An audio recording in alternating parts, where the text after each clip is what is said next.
Welcome, everyone, Welcome to the start of the season. Qualifying getting ready to be underway here in preparation for the Drip Diecast 500 here at Daytona to kick off the ARCS A Cup Series season. Welcome everyone to ABN's coverage of the 7-Bar Barbecue A Cup Series here on YouTube. I'm Carmen. Sienna. Alongside me, as always, is Kevin Young. A lot of cars vying for, it was basically 43 spots, a lot of open cars vying for just 3 positions to make up this field. The intensity about to ramp up in a pretty significant way. You are not wrong in the slightest, Carmen. Obviously, right now, by my count, we have 12 open cars fighting for 3 spots. Now, obviously, the driver in question is on a full-time basis and was drafted by a team. They'll have their seats secured as long as they do show up in 2 weeks' time to the 500 itself. For the other 12, they will know their fate at the end tonight, whether they'll be racing in the race, on the couch, or maybe hoping for a last-second call. We'll have all those questions answered well over in the allotted time we have for tonight's broadcast, as we have over about 2 minutes and some change to go here, as drivers just finished up their drivers' meeting, and at 7:15, we will start the qualifying and see how the chips fall, with the fastest 2 drivers, at the very least, will have their spots secured, and we'll start on the front row for the inaugural 500. Obviously, 4 years in the running here. Longtime tradition is qualifying for the ARCS season opener here in the A Cup Series. A little bit of information about the track here. 2.5 miles is the length around here around Daytona. Pit road speed 55 miles an hour. That'll be important for the duels later tonight. Pit window, as it was in the Clash a week ago, it is the same here tonight. Each duel is 30 laps. There's a guaranteed pit stop in those duels. There are 2 of them that we'll be watching here this afternoon. And as everyone's familiar with, the banking. This is the high banks of Daytona for a reason. 31 degrees in turns 1, 2, 3, and 4. The front straightaway, the tri-oval you're looking at right now, 18 degrees of banking. And on the back straightaway, it is 3 degrees of banking here at Daytona. Allows for a lot of high speeds, a lot of pack racing, as we normally see here at Daytona International Speedway. As you see some of the cars running on track at the moment, a little bit of dual practice here going on. Qualifying coming up here in just a minute's time is single car. For those that have been used to watching us on, as we covered HTL, you're going to see more of the same here to kick off the season. Single car qualifying, 1 car at a time runs, and it is in numerical order. So that is important to keep in mind. Number order now a factor here, not championship order from last season. Lower your number if you have a 1 like John Hagan, a 2 like Connor Knowlton, center of your screen. You'll be one of the first ones to go. And keep in mind, enforcement of the double yellow line rule. A little bit different this year. On top of, if you rumble a yellow line and qualifying, on top of that, removing your time from the session, you also, for each occurrence, get a 5-point penalty. Those penalties begin counting tonight. And I was going to say that is very important, because if you start racking up penalties early in the year or even tonight, you could be in a spot where you are in a playoff hunt and you may miss the playoffs entirely because of the points you ended up getting in the duel. So qualifying about to start now. Seems order, as Carmen was saying, is going to be car number only, but we will have at least a semi-order where it looks like part-time drivers will go first, then free agent full-time drivers, and then the official teams, all going in numerical order. So as qualifying is now officially about to start here, drivers get that last sense to get the jitters out. And if you're an open car or an open car, your best chance to make the show and not worry about duels is go the fastest or the second fastest. And that is another really big point here. You have to be, if you're an open car, there's only 3 open spaces. 40 cars are locked in. You're fighting for 3 spots right now. If you're on the front row, you're already locked in. The duels determine every car beyond the front row. Positions 3 through 43 determined by the duels. 1 and 2 determined by what we're about to see on track here as we get ready to go racing here. Obviously, race control, the series officials will walk through everyone as far as who needs to be where, who's doing what. But again, as we went through the numerical order, 49 cars, this will take a little bit. And drivers, especially later on in the session, will have the ability to look at how the session is going around here. We'll pull up the weather statistics because this is very important right now. Wind speed is currently 4 miles an hour to the northeast, but as you noticed, it changes. It is not static. It is going to change. If you can get some tailwind here at Daytona down the back straightaway, it'll help you significantly. We've seen that so many times through qualifying. The run you get out of turn 2, if you can hold it around turn 4, your life's going to be a lot easier, and we're going to see that to a massive effect here. Some cars at the front of the line here, and that is currently the 07 near the front of the queue. Yep, 07 looks like he will be the first one, as obviously numerical with a 0 is going to put him in first car to fire off. Should be noting as well, obviously we've seen throughout other series, obviously HTL comes to mind, or even the Champ Car 500, or the ABN 500 I should say, is another example where single car qualifying and you have to time your runs just right. Now obviously drivers only get one attempt at the line, so the 07 will come out and will have basically half a track to try to get up to speed, and then when they are officially up to speed, or when they basically cross the line, that will be their one money lap to go. And like you were saying, Carmen, wind can play a factor. You may have bad wind conditions maybe to start the run, and it could maybe change into your favors and make it a little bit more manageable. And that could be the difference between possibly a pole run or a not a pole run, or possibly being starting further back than you may like. So drivers just kind of have to get lucky with the draw, and the longer they sit in pit lane and see these conditions, as they'll have the same information as us, they may be sweating or just hoping they can jump out there and get as quick as they can. So first car going to fire off the gun here is going to be the 07 of Alfie Sharon Jr. will be the first car here. Obviously one of the handful of open cars here that's going to have to try to punch their way in. And again, if they do not make it and they do not go to the fastest 2, they'll have to use the duels to go for 3 spots. And one note about that as well is it's going to be the fastest 3 drivers in the duels by position will decide the spots in either duel. So if you finish 5th, you may be in a good shot, but if the other duel has a driver finish 2nd, 3rd, and 4th, you'll be end up sitting on the couch because you got a little bit unlucky with how it all shaked out. Yeah, and it's all going to be very important to try to manage here across this event. Alfie Sharon Jr. will see his first lap time on the board here as he gets up to speed. Remember, can't go below the double yellow line. It's lap 1 in the books. Yep, 49.36 for him. And that will be the time the rest of the field will have to beat. Pretty good time, all things considered, there for Alfie Sharon Jr. He is the blueprint. He is the bench line for the field right now. Next car up on the board, I do believe, if we scroll through the list and up, it should be the 3 and the 12 are, yeah, because obviously cars are going to fire off a little bit of a gap against each other with how big the track is. But it's going to be the 3 of Stefan Oberstadt and the 12 of Ryan Pinnell following him. Well, with a bit enough distance so no draft is affecting either car. 1 second here to get everything pulled up. There we go. There's Stephen Oberstadt on your screen right now.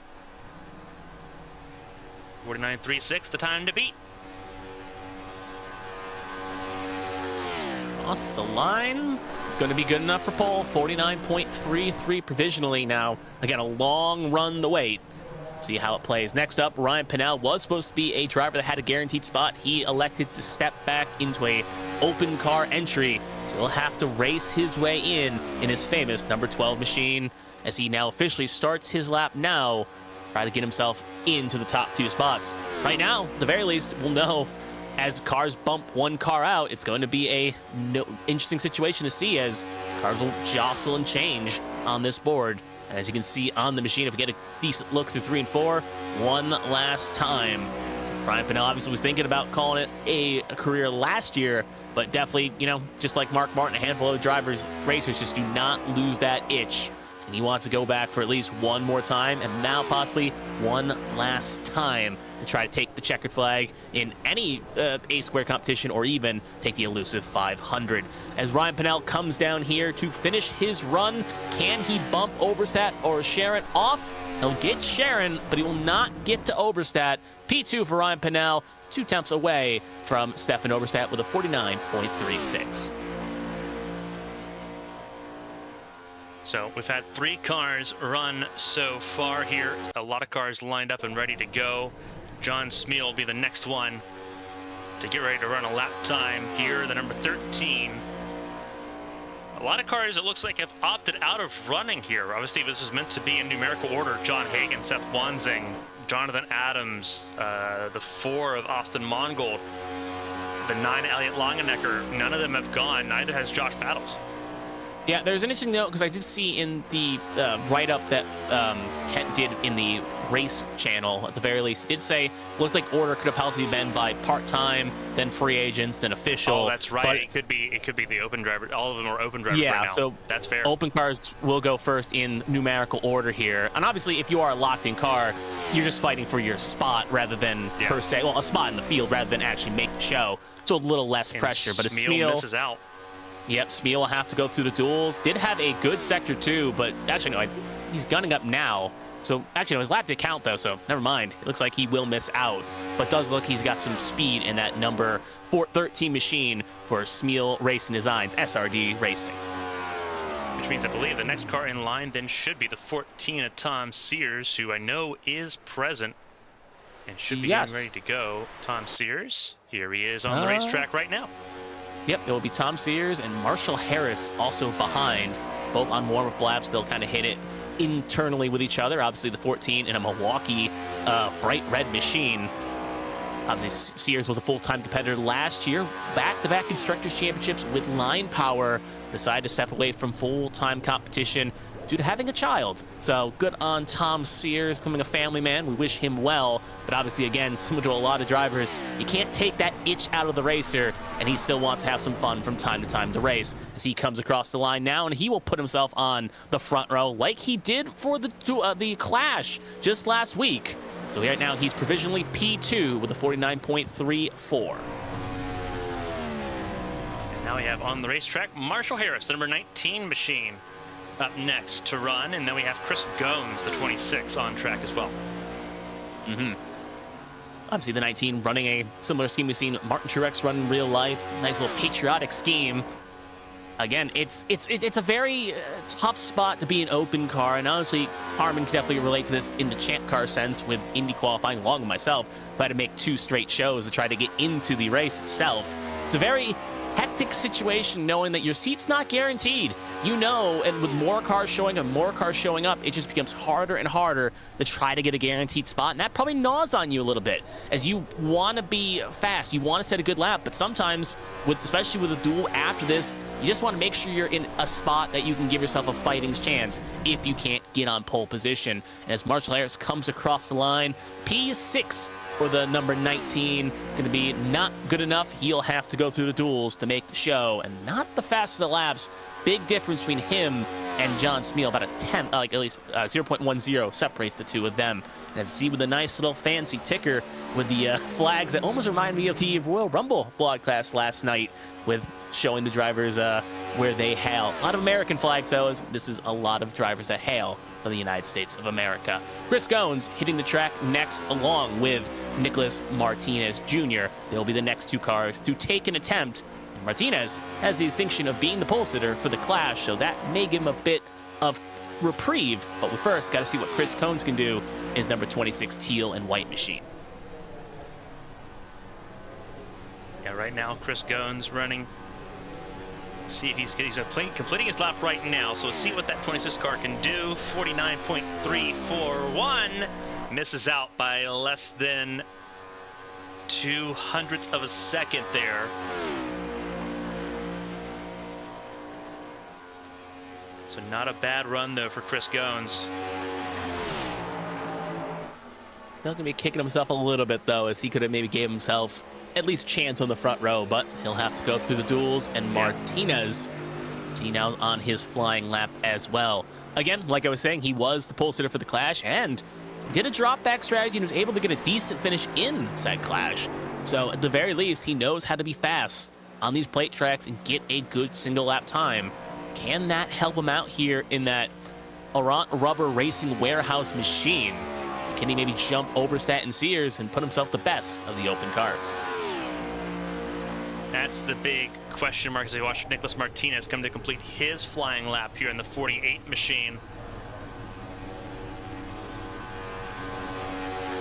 Flying around the racetrack, 49.239, off by a little bit there. Actually, nope, pole position, 49.239. He got ahead.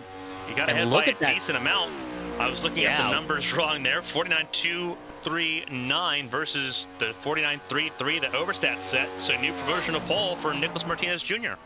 And that will put Sears out, so Sears will have to race his way in as well. But yeah, that's a great lap, and that's probably the first real benchmark time we got here to see what the drivers can do. Next car up is going to be the 51 of Briley Wright. Has had a pole in a ABN/ARCS competition when he was the pole sitter for the M-Box Cup Series, but obviously that was a bit of a different machinery in comparison to a next-gen car. That was a Gen 4-ish machine, basically an ARCS body. And now going to try to go out there again and try to put a pole run down for the Cheddars machine. Probably right, no stranger to racing here at Daytona, no stranger to racing in the ARCS Ace for a Cup Series. See what he can do here in that 51 car at Chevrolet. And I think it's noteworthy as well as we see drivers electing different lines to take approaches here. And you can see the 51 hugging that wall rather than conventionalism. Sometimes say you see in real life drivers electing to go low, trying that high push wall here to try to get themselves an extra attempt. And we see in situations where it's a 2-lap qualifying, you'll see cars elect to go really high to that wall and stay to that wall for the first lap. We've also seen in other series as well, drivers will elect to go way low here down the back stretch to try to get that extra tire warmth and try to get those tires up to temperatures. So it's all about gamesmanship when it's pretty much flat out.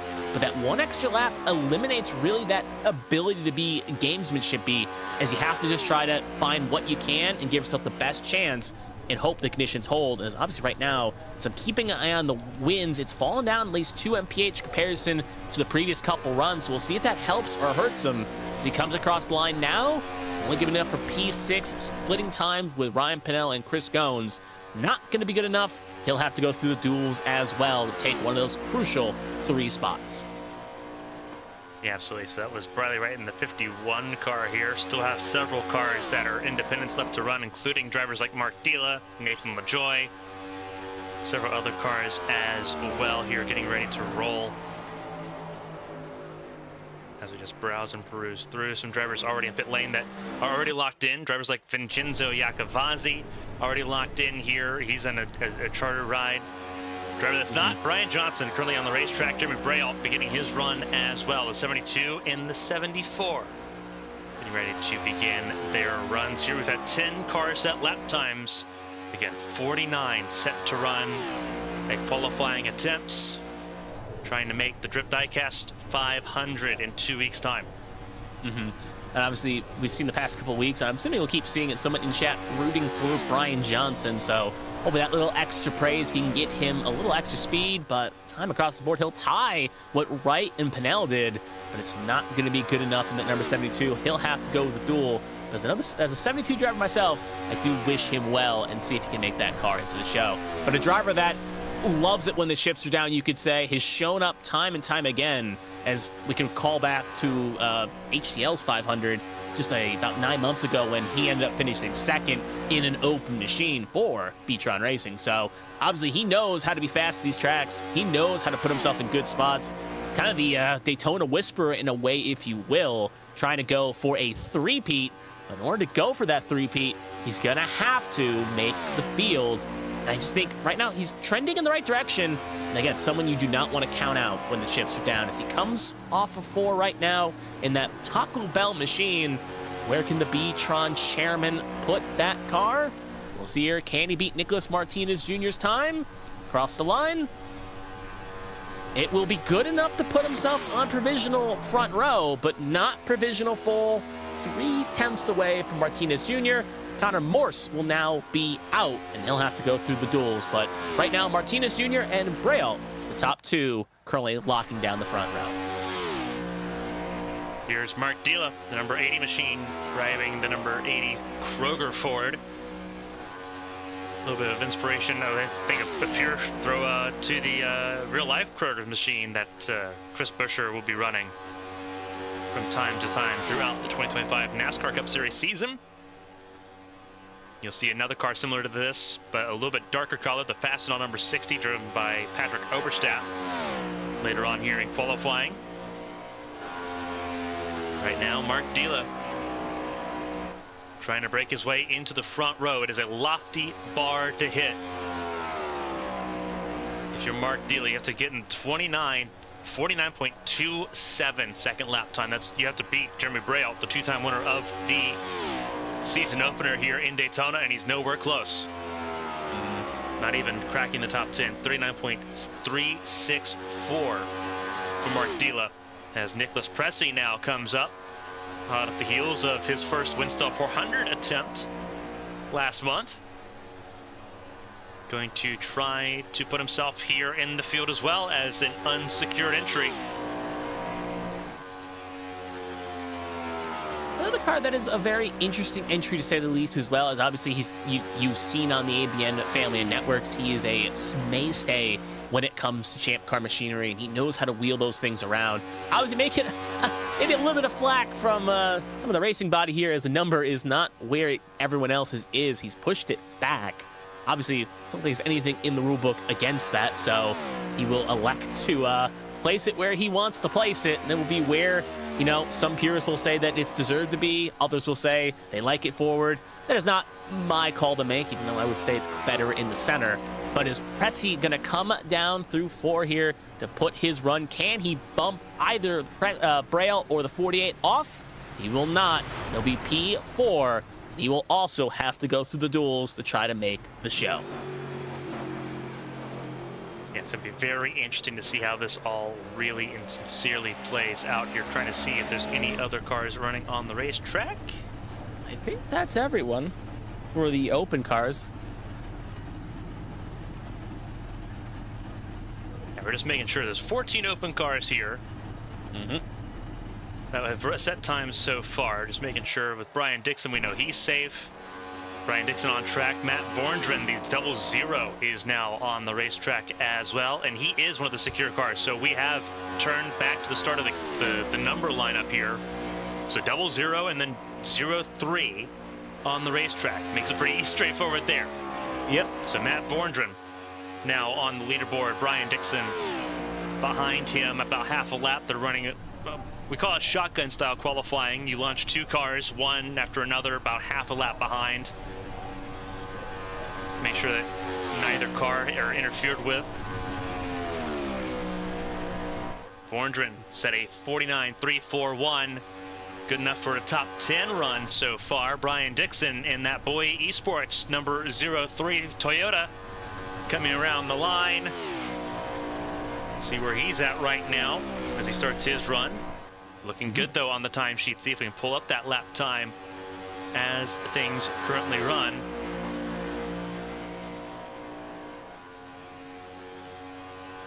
So as we get the graphics turned over to see that lap, he's now heading down the backstretch. First Bowie Esports car to attempt a qualifying lap. Yes. Here's obviously, we saw the team president of SRD Motorsports did his lap, and then obviously Borderon did as well. But the 03, obviously those cars are going to be running pretty much similar paints, I'd assume, throughout the weekend here as they did through Speed Weeks. As he comes off the last corner now, see if he can bump the open cars off the provisional front row, because both of them make it through. That is going to make it even more chaotic for the duels. But right now, coming across the line, only good enough for P6 for the 03 machine of Brian Dixon. So Verdon goes 8th, Dixon goes 6th, and that should in turn turn the clock over to our defending series champion, John Hagan. So there's a bit of a mix-up here. So this is Nathan LaJoy, who is not a locked-in car. They're putting him in line here since he needed to go qualify. He missed his spot initially. They're forcing him to go now. And And that's exactly what they're doing. He is now on a timed lap. Nathan LaJoy, seeing what he can do from that 97 car. So this is the 15th unsecured entry for the Drip Diecast 500 coming up here in 2 weeks' time. Again, top 3, based on where you're positioned in the duels, make it in unless you're on the front row. Nicholas Martinez Jr. and Jeremy Braille currently in those coveted 2 spots. And yes, like I was kind of saying too as well, if the front row is locked out by open cars, that means 1 available spot for all the other open cars. So 13 open cars have to go for 1 spot, and it would be the highest one in that situation. It does raise a question if, as we see LaJoy go P14, he will not be good enough to lock himself in the show. He'll have to go through the duels. But it does raise an interesting question. If 2 cars make it through on opening and 2 open cars win both heats, how exactly are they going to short that? Now, obviously, whoever wins heat 1. Yeah, that's probably going to be the case. Because it's all about, because I would say you have 2 open cars obviously sit on the front row, and it could be a moot point as soon as John Hagan runs. He's been at least so far this year. It's your front row is locked in no matter what, and then it's just if the duel winner for Duel 1 is also an open car, Duel 2 kind of becomes a moot point. So that gets difficult. Now, that is a very strange circumstance to be the case, because what that does mean is that say you have that situation, the duel winner becomes the first alternate. Yeah. If one of the full-time entries isn't there.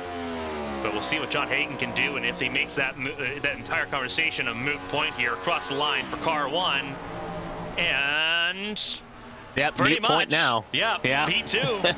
So he's knocked Jeremy Braille, former teammate, off the front row. Now, one more question I want to point out as well. We still got a long field to go here, and according to we got a little more time for qualifying, guys. The clock's ticking down in your clock, so that clock is 1:07. It hasn't counted. It's not counting the extra hour. Correct. Yeah, I looked up at my clock. I'm like, we still got an hour and some change. I'm looking at your clock, so I just wanted to make sure, let the viewers know. It'll roll over. It only tracks the hour.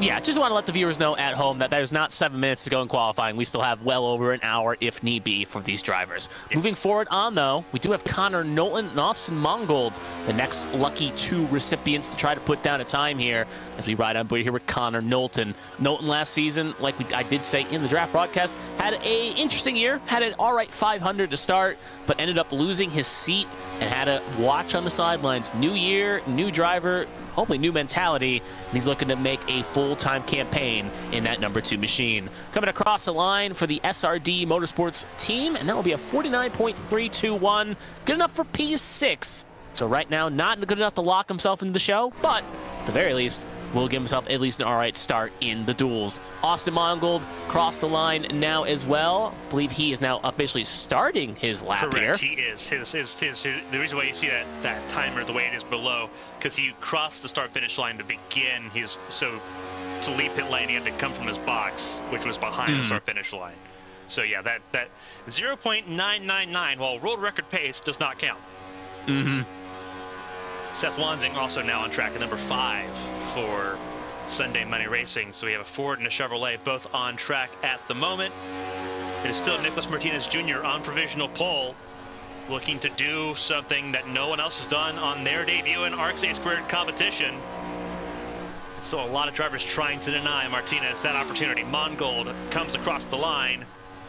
49.389, only good enough for 19th. Not a great run for the Dr. Pepper man. And from Dr. Pepper to Busch Light, we go to Seth Wansing, the Chevrolet, across the line. See where he sits up here, looking at the scoring loops and the speed trap that we have right now. Looking like a decent lap time so far. Yep, trending rightward. Again, Wansing, another driver, as we've seen, kind of cut from the cloth of drivers that are willing to be aggressive on plate tracks. He'll be one of those drivers that will not be afraid to run a third line. That puts him in a contention to find victory lane. Again, Wansing had a rough year last year, dealt with connection issues, but it looks like it's all been squared away. We'll knock on wood real fast before I get any letters. We'll see if he can contend the full season here and try to rectify some wrongs from last year. Swansing comes off a 4 right now. he will be crossing the line. Then Bryant Rupert will be the next car to start flying lap. Cross the line, Wanzing will go provisionally P4 in the number 5 machine. So he will also not guarantee himself a front row spot, but at the very least, again, trending in the right direction for a good starting spot in the duel. So Wanzing top 4 at the moment. This is where we sort of get to break down sort of who is looking at what at the moment. For those unfamiliar with the duels at Daytona, we have 2 of them. If you're an odd number position right now, like Martinez, Braille, Morse, Knowlton, Dixon, you're in duel 1. Your race will be coming up first. If you're in the even numbers, like Hagen, Wanzing, Pressey, Stephen Oberstadt, and Tom Sears, you'll be in duel 2. You'll be at the end of the night. Duel 1 determines the inside lane for the Drip Diecast 500.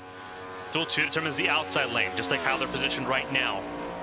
So, very important in that situation. Again, no matter what happens in the duels, those that qualify first and second in this session are locked in. So, still important to actually go through the qualifying. Those that are on the front row can take it a lot easier than everyone else here, which is why it's so important for someone like Martinez to try to hold on to that top spot, because it can change rapidly at Daytona. We've seen that so far, and you see the gaps from first all the way down through the top 20, less than a tenth and a half to go top to bottom, and that's going to narrow even more here as you see Brian Rupert at 49.402 is all he can muster here. Jonathan Adams coming around the back straightaway. He is on a lap now, trying to put that number 8 car near the front of the field as well. He'll be on a good run as well, as he is going to get ready and fly. It should be worth noting as well, with penalties being included on these races where drivers in the heats can also get penalties, it does raise the question, if you are a front row starting spot driver, do you even attempt the main race? Because it almost feels like it's, because obviously you won't junk the car and go to a backup car and start in the back, but there is a risk where you could get a penalty if something goes wrong, and you could put yourself in a bad start to the season if that happens. But as Adams comes across the line now, 49.3 flat, good enough for P7. He'll split himself between Pressey and Knowlton, and that will put him in duel number 1 provisionally for now. There was still so many cars to go here, just by the low numbers in the ranking. You will see that it will be a long time before we know exactly if he'll be in the Heat 1 or Heat 2. Right now, we're looking at 7th place running car through qualifying. Not a bad run. Obviously, wish it could have been a little bit better. Elliot Longenecker, the 9 car for the Chevrolet there in Sunday Money Racing. Gonna try to put that car a little bit forward, the windy Chevrolet.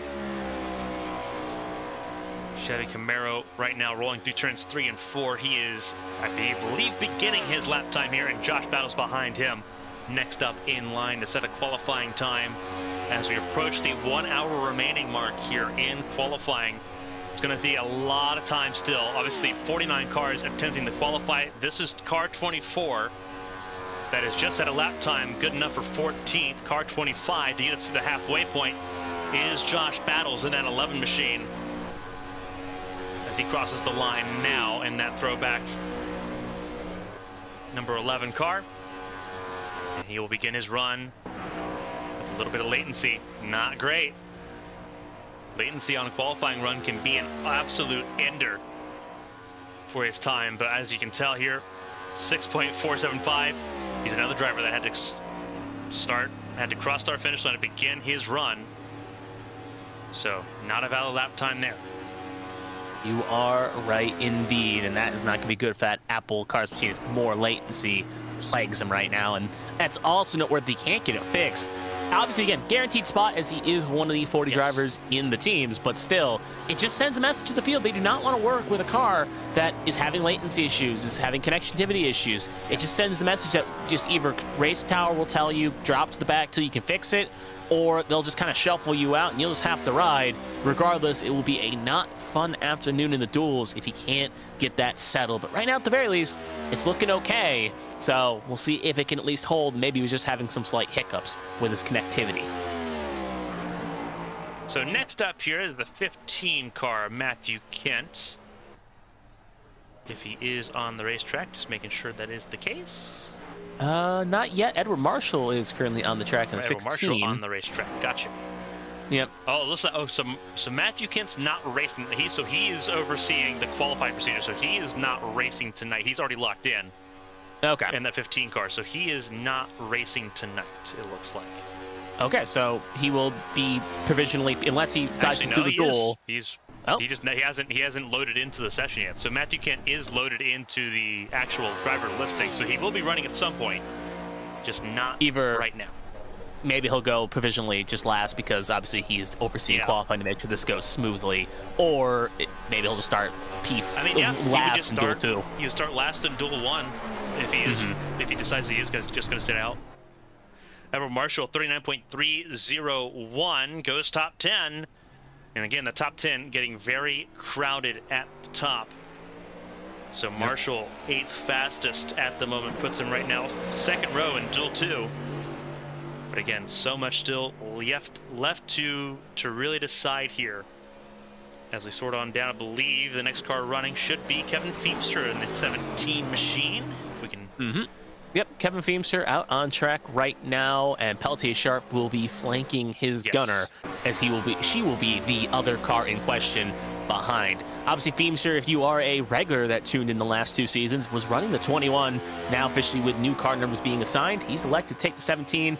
Looks like his paint scheme isn't loading in per se, as he's got a bit of a different scheme from what I'm seeing on the broadcast. So we'll see if we can get that fixed for the duels or possibly in the 500. But he will come across the line now to start his run, and actually he will finish his run, my mistake, and it'll be good enough for P4. So a lot of these drivers filing in that crowded top 10, and just you can see by the times of the tenths that it's pretty close, but no one has been able to get that extra 2 tenths to jump Martinez Jr. at the moment. So Martinez Jr.'s time looking a lot more impressive as the run goes on here, almost like a chin that is yet to be cracked, to use a fighter cage terminology.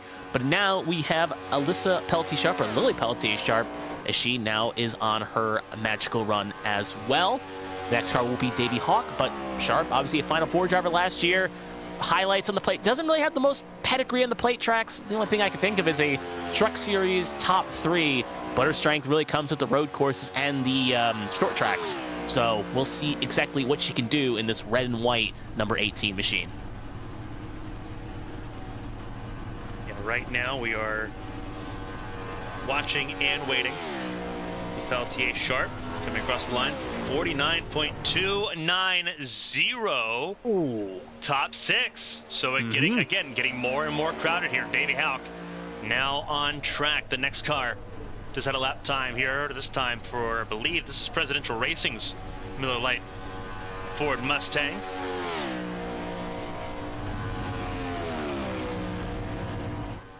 And away we go. So Davey Hawk doing a really good job so far.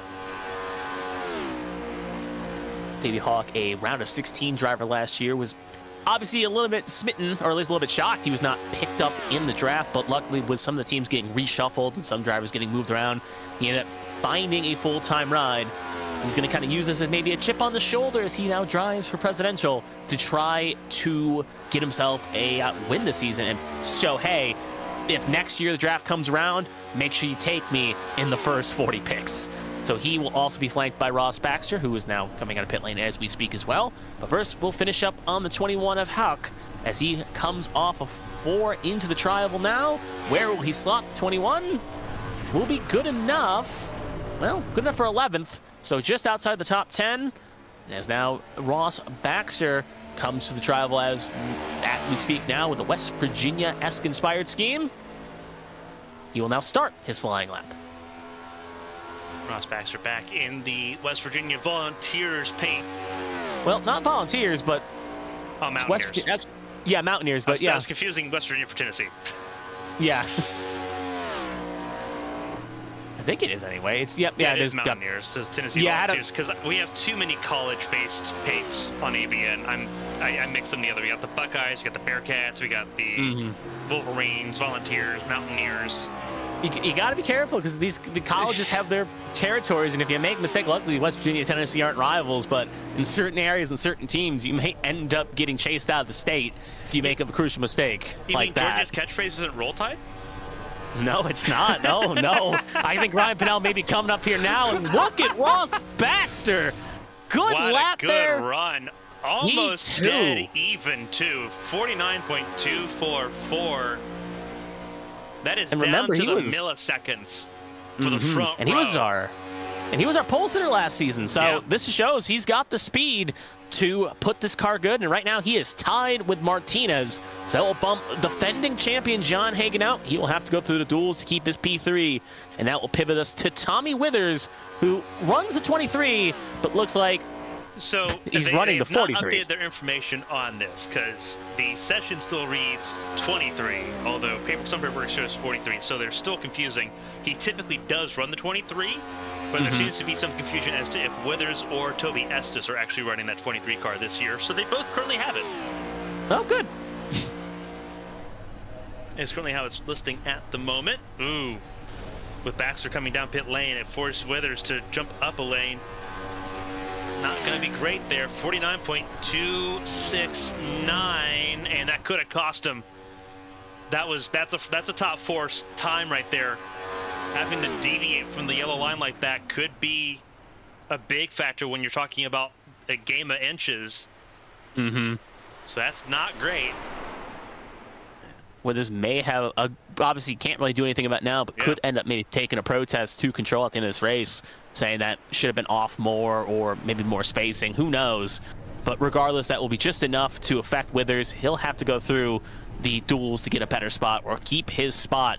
But if we see next car filing on now, which should be trying to read my numbers here. Pinell, Joy, Cody Pinell, 28. Yeah, I'm trying to figure out. Obviously, I was going off the 43, but we just went through 23. So we're looking at.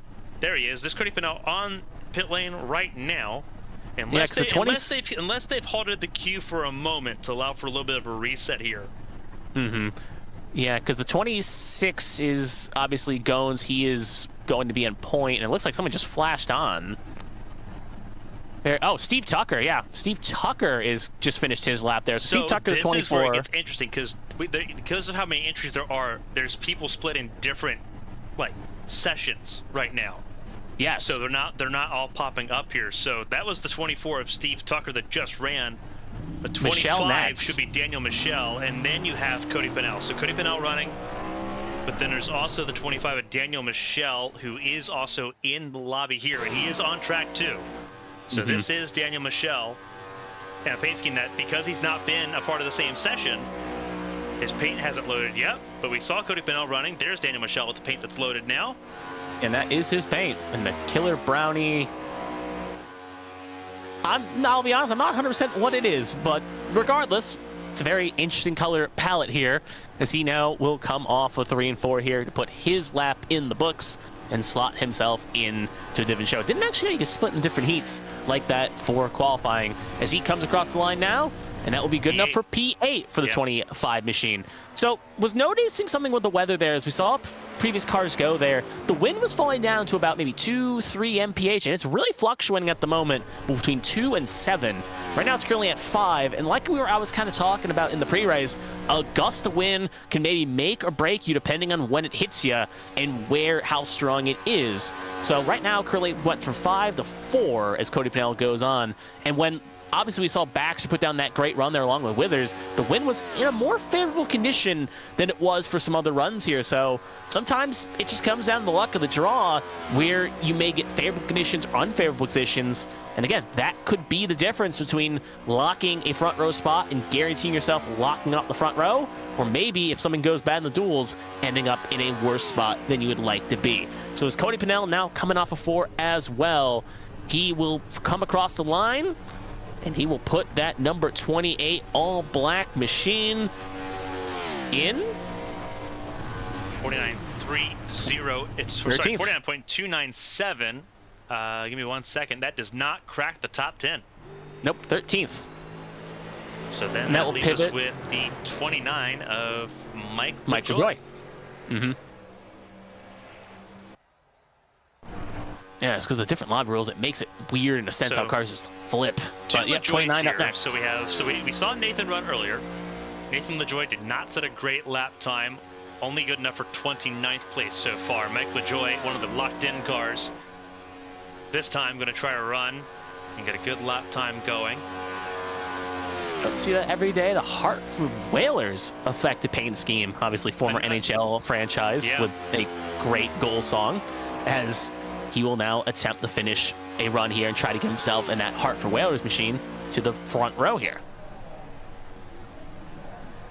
So as he comes off a 4, heading down the long straight here, coming through the tri-oval, can he bump the 48 or the 22 off provisional pole? He will. Yes, he will. He'll bump Ross Baxter. He didn't bump Martinez off. Martinez hanging off for dear life, but now it's a 3-way, almost straight duel at the front, down to millisecond differences here. Same lap time as Ross Baxter too. And again, just kind of browsing, looking up at Nicholas Martinez, 5 milliseconds separating him from a tie at the front of the field. So that is how close it is right now. It is a very tight contest here, as now I believe Zach Millett is the next one to run in that 31 machine. As some would say right now, possibly the villain of the series, and some would also say the best chance to take the fight to John Hagen. He will start his quest to maybe redeem the wrongs of Vegas last year, where he got unlucky and couldn't put himself in the Final Four with his new team, Bowie Esports. As he comes off a 3 and 4 right now in that number 31. Obviously, right now, again, conditions were great for some of these cars here. Can he get on that same leash here and be able to bump Martinez off pole or LaJoie off the front row across the line? Only good enough for P5. Right there, he will be, Hagen. Basically in a dead tie with Withers and Hagen, as they will both be 4th, 5th, and 6th, all within a similar bracket of a 49.265. So up next then would be Riley Mauricio, who is another rookie that we just haven't had a chance to designate as a rookie in our timing screen yet. But Mauricio, who also tried to qualify for the Winstall 400 back in January, did not successfully do so.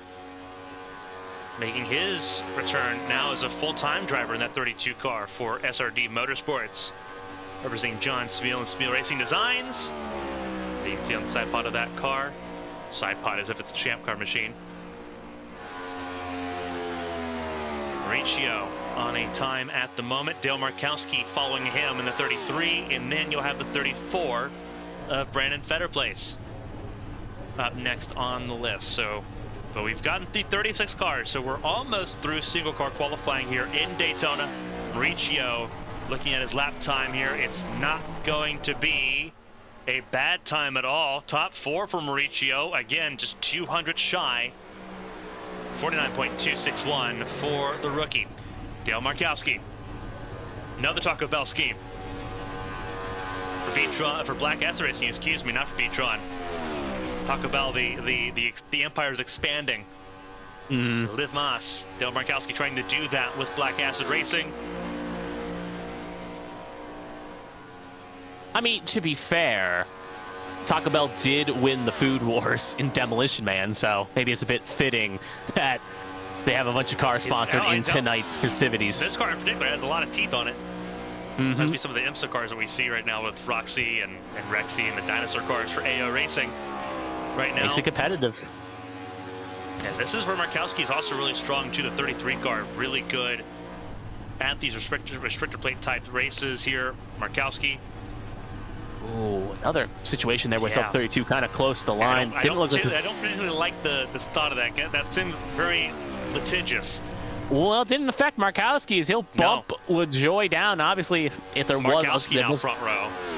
Yeah, no real movement of the wheel, so it shouldn't affect his lap too much. But again, that will put the 33 on the front row, and now that will open the curtain for the 34 of Brandon Featherplace.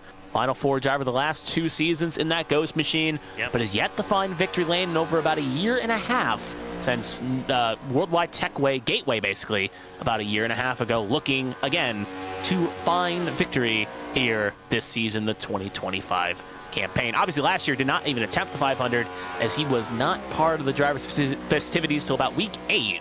So, first time back here since 2023, looking to maybe get a competitive time here, now being the team owner of Bowie Esports. So as he comes off through 3 and 4 right now, trending rightward right now, at the very least, looking at the times in question, is looking decent. Can he bump Martinez or Markowski off the front row? Across the line, the Toyota will go only P8. So he'll be in the bracket with his teammate Millett And they will both be 7th, 8th provisionally as we speak. And more importantly, they will also be in separate duels regardless of how it shakes up. Well, actually, if someone splits them, could make a difference. But provisionally right now, in separate duels. And that will now take us to the 38 of Chris Fleming in the Airheads machine. He will be the first of 2 with Colin McDonough in the number 39 will be behind him as well. Yep, Fleming, McDonough. And scrolling down through, I believe we're looking next one on the board will be ARCS George in the 40, and then David Wright after that. So getting down to nearly the final 10 here. I believe we've actually ended up reaching 50 cars on qualifying day here. Yeah, my count took us to 52. Yeah, I believe I counted 52 before this started here, and we'll do a quick check again here. Fleming will go 49.278, good enough for 12. So as McDonough, ooh, I wonder if, did he just, no, okay, he was just running close to the wall there. Thought he almost hit the wall, but McDonough will now start his final lap. But Fleming will go P12, and McDonough will now start his run for glory here. But as we do a quick count here. 12th fastest there. McDonough on his lap now, and ARCS George is now beginning his run. We are, I believe, 53 cars. Yep, 53 cars. So we have 53 cars and 14 open. So McDonough, one of those that are locked in here. Just where is he going to start the Drip Diecast 500 in 2 weeks? As it rolls through the banking at the moment, through 3 and 4. To complete his lap, his first attempt at the season opener here for the A-Square Cup Series season. Across the line, McDonough goes only 31st fastest. That is a 49.356. ARCS George up next, the Bahama Boss. Not under the American flag. That is a bit of an error there, but the Bahama Boss, ARCS George. Weird seeing him not in a Pennzoil scheme here, running the Jimmy John's number 40 here. Real fast, just want to note on McDonough, I did look back and it looks like he got a little twitchy coming to the line there to start his flying. So that could be why he is a little bit further down the timetable than he would probably like to be. But anyway, ARCS George no longer also driving Presidential Racing. So basically, other than keeping the same number, new colors, and new team, he will be officially driving for here. Now, obviously, instead of Pennzoil, it's now Freaky Fast. Can that 40 be Freaky Fast enough to put himself in the provisional front row? So as he comes off of 4 now, the number 40 machine will slot himself provisionally P number. He comes across the line. 49.308, enough for 22nd at the moment. Not a bad lap time, not a bad run there. We'll see what David Wright can do. Coming across the line now in that 42 car. Also a little bit of a different look here for him. Away from the Budweiser 42 we saw last year, and now towards the Sherwin-Williams design here. A little bit of red, white, and blue action still going on that 42 car. Obviously, we also saw him in the Texas Pete schemes as well. That there was a hot sauce. Yeah, red, black, and yellow car. Yeah. Now, again, Sherwin-Williams, red, white, and blue, actually pretty clean scheme regardless. Obviously, for those that remember, Sherwin-Williams was a sponsor in the old NASCAR games as well, so definitely deck out one of the fantasy cars with that same Sherwin-Williams look. Honestly, probably could make that paint scheme in those old NASCAR games. But instead of reminiscing on the past, let's focus on the present here as David Wright comes through the tribal now. Can he put himself front row? Across the line, P5 for the number 42 machine. And he will, at the very least, possibly stay in the top 10 as we only have less than 10 cars to go here. So it's looking good he will stay in the top 10, but obviously could still be at a risk getting bumped out. But still, good run for the 42. And that will move us on nicely to the 47 of Michael Cheeseburger Lawrence, as he will be the next car to run. Quite fitting. Obviously, it looks like we have different schemes here, as it looks like he's running, on my screen, he's running a Bob's Burgers machine, which fits with the nickname. On your screen, though, it looks like he's running something different. But regardless, we'll see if it's fast enough to get himself in the provisional front row. All right, now Michael Cheeseburger Lawrence, right now part of the Carolina Beagle Racing Squadron there, running the team paint there that we saw last weekend as well.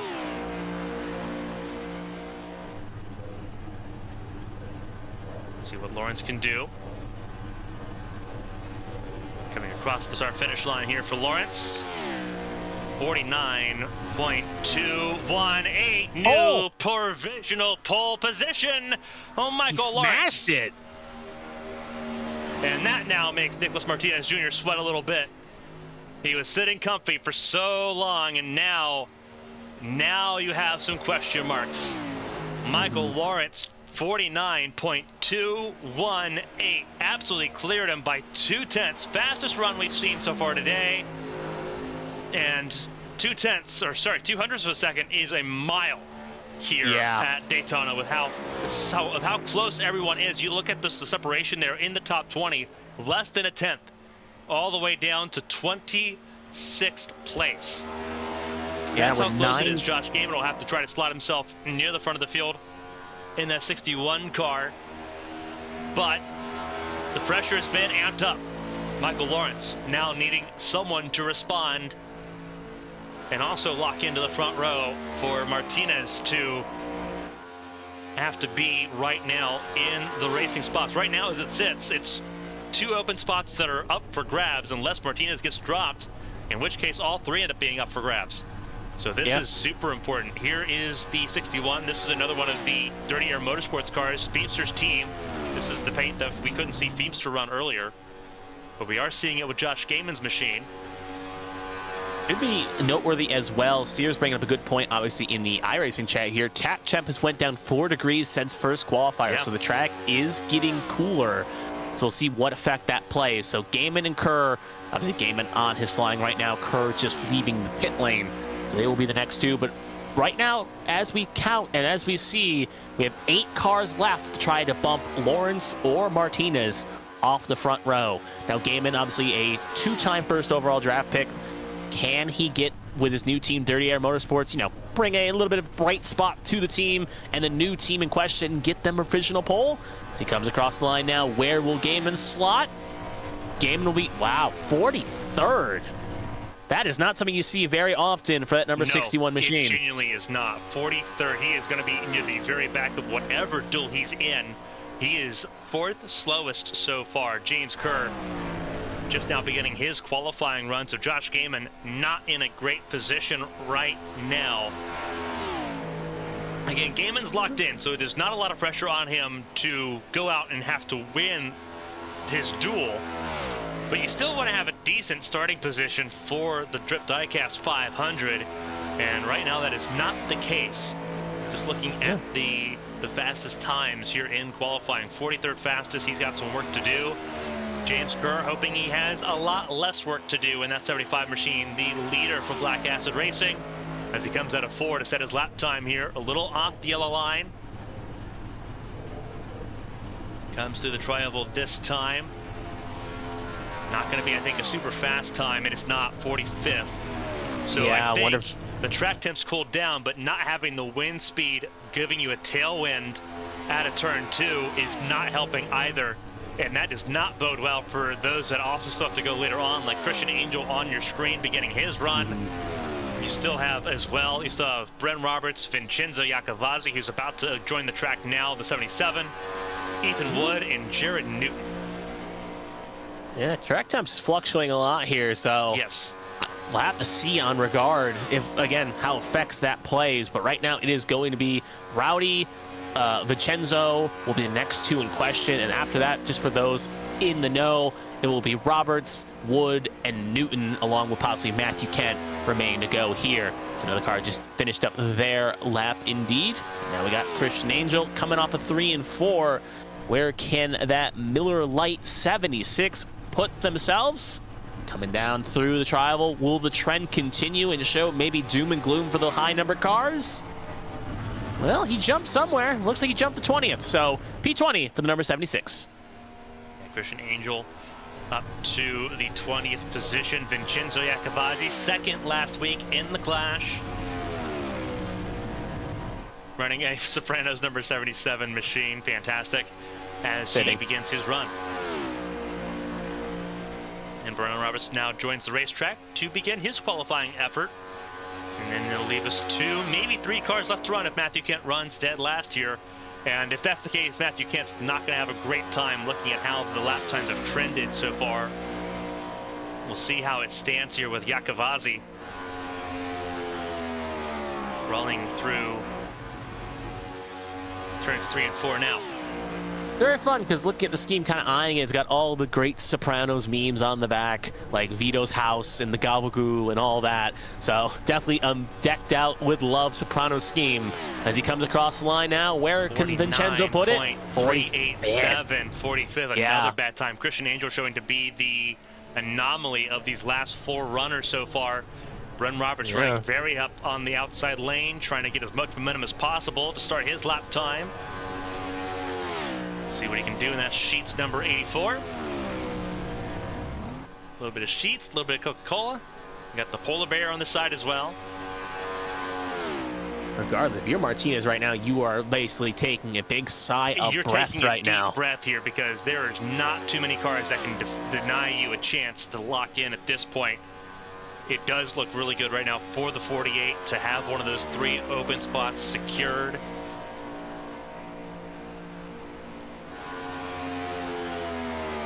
Any driver that can maybe averse these bad conditions, Bren Roberts is definitely a driver I'd have on that names list. Obviously, one Talladega, obviously different, same plate track, different location. So he knows how to get around these high banks as well. Coming across the line now, Roberts, can he buck the trend? He can only get it up to 30th, 49.33. Yeah. So it looks like it's doom and gloom for the rest of this field here, as we have 2 cars to go, plus Matthew Kent, if he elects to go. Doom and gloom is all relative compared to what the alternative would have been for these open cars. If the open cars had to go last, yeah, no, that would have been dramatic. Yeah, none of them would have made it in, possibly by locking out. Yeah, some of those that came in earlier, obviously you see Michael Lawrence, he didn't run too long ago. The opportunity would have been there, but obviously now you're looking at cars that would have been lower in the ordeal here. Mark Deal would have not had a chance. If you look at where he's at, obviously he's still 44th as it stands, but it'd be even less favorable now. Even for Martinez as well, because if you think about it, he would have been like 50-ish, like late 40s range. 47th, yeah. He would have been 47th and this in line. Would have been right where Gaiman is and right where the others, he would have not been on the front row. So again, thanking his lucky stars, the open cars ran first. Those Wood comes across the line now. Another bad run, 47th. He 47th, and that leaves us with the last car here. If Matt Kent elects to run it, Jared Newton, Mr. Irrelevant, number 99 in a U-Haul paint scheme here, comes across the line, his Ford. A lot if he's gonna have a chance to get anywhere close to the front row here. Newton on a lap time at the moment. Let's see what the 99 car can bring. I'll be honest with you, this is the first time I realized that U-Haul had orange as a part of its color scheme. Yeah. So that was a sponsor opportunity I didn't realize we could pursue for AVN. Yeah, I mean, you could also do King Hawaiian Rolls as another one. Yeah, let me go ahead and ask them after they bowed out of racing. Let me go ahead and do that real quick. I mean, hey, wing and a prayer at the very least. But there's a lot of orange throughout a lot of different companies. It's not like a purple or something where you'd have to go bug the estate of Prince to get them purple ring. Doing a good purple job rain. here. This is not going to look like a great lap time, but just what is it like compared to some of the others around him here? 26. That's not a bad time given what we just saw, so that will work out pretty well. And just making sure, just checking to make sure Matthew Kent's not populated. He is populated, so he will run. Very last car, a 15 Chevrolet. I think you'll love this scheme, Carmen. Take a look at the hood. Let's not talk about my trip to Texas and my coronation and my moment with Bucky the Beaver 2 years ago. I could go on a podcast rant with how much I saw Bucky's advertisements outside the state of Texas. I mean, I saw the only one in Florida when I went to Daytona last year, and yeah, it's a very great place, very fun location. Definitely got some great food. But Matthew Kent, obviously, the Texas driver, Texan rocking driver. The Bucky scheme here. He will be last car, but with the conditions being not the greatest, I think Matthew Kent maybe getting a little bit sad that he couldn't go in his provisional order, because he's obviously the one controlling qualifying. So he elected to go provisional P53 just to ensure qualifying went off great, and his reward is going to be not so favorable conditions. At the very least, though, he is locked in, and the law of A squared will at least have a spot in the for the greatest race of them all. But where he'll be in the duels is up for continuation. So can he, in some Hail Mary throw here, bump Martinez out the open car, or will it be Lawrence and Martinez locking out the front row of the 500? Across the line now, it's going to be P27 for Matthew Kent, just behind Jarrett Newton. And if you're right now a Nicholas Martinez fan, you take a deep breath. He will take one of the open spots, but more importantly, Michael Cheeseburger Lawrence, second to last pick in the draft. Well, he doesn't have to worry much anymore. He is going to be the pole sitter for the greatest race of them all, as he will take the top spot, and he is definitely going to be one happy cheeseburger smiling from ear to ear. Yeah, big time deal here in qualifying.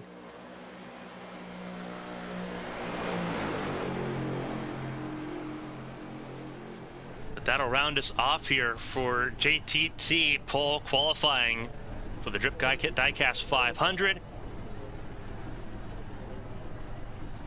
And we're going to move on to the duels here. We got two of them lined up here, and we'll go over the starting grid here in just a moment, but it will be Michael Lawrence and Nicholas Martinez locked into the spots.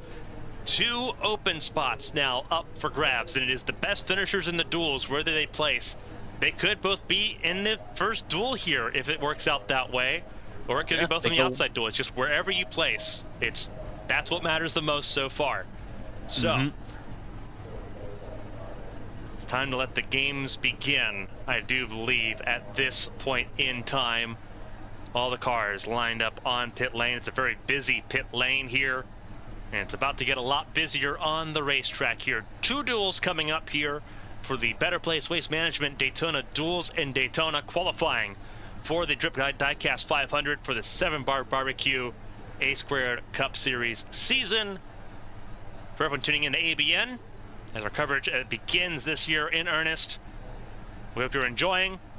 A lot of racing yet to come. Two 30-lap duels coming up here very shortly for this event. I believe they're going over some of the protocols there. Everyone stayed above the yellow line here. Remember, it's going to be even more important in the duels. Every instance of going below the yellow line is a 5-point penalty. You can't afford to do too many of that, especially here at Daytona. Everyone trying now to make it into the show or lock in their starting spots for the show. We know 2 of the 43 spots, the remaining 41. We still got to sort out here as everyone gets ready to go. 53 drivers attempting to vie for 43 spots. It's exciting. The anticipation is building here. Dale Markowski, Michael Lawrence will be leading the field to green in Duel 1. Nicholas Martinez Jr. and Mike LaJoy will lead the field to green in Duel 2 later on tonight.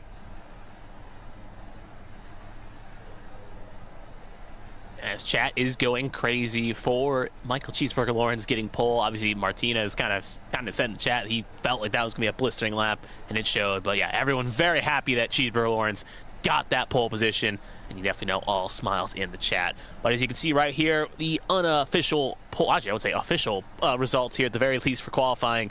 Lawrence and Martinez, front two, they will be guaranteed. We'll obviously see if they want to participate in the heats or not. That's up to them, but they will have a guaranteed front row spot for the main festivities. Then obviously Markowski will be front row for duel number 1, and Michael Joy will be front row for duel number 2.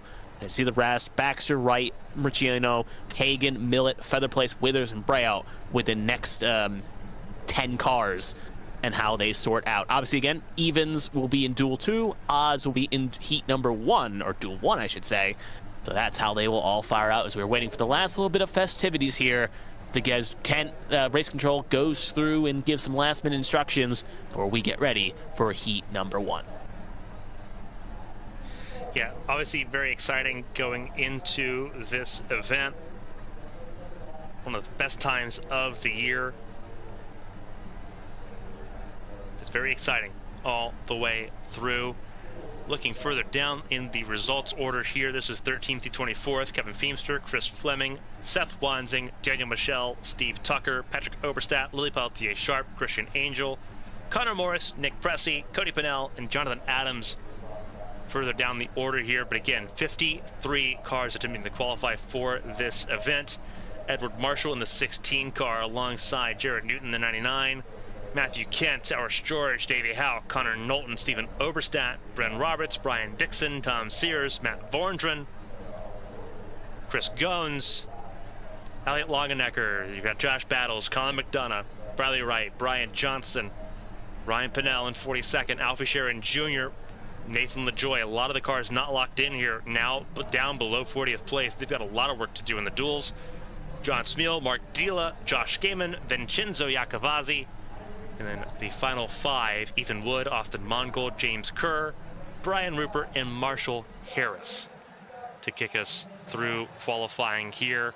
Everyone just sort of taking the chance now to reset here as a little bit of a break begins. And here we go. Now we begin to enter the duel. Duel 1 set to begin here shortly. Gonna be a lot of fun to get things underway.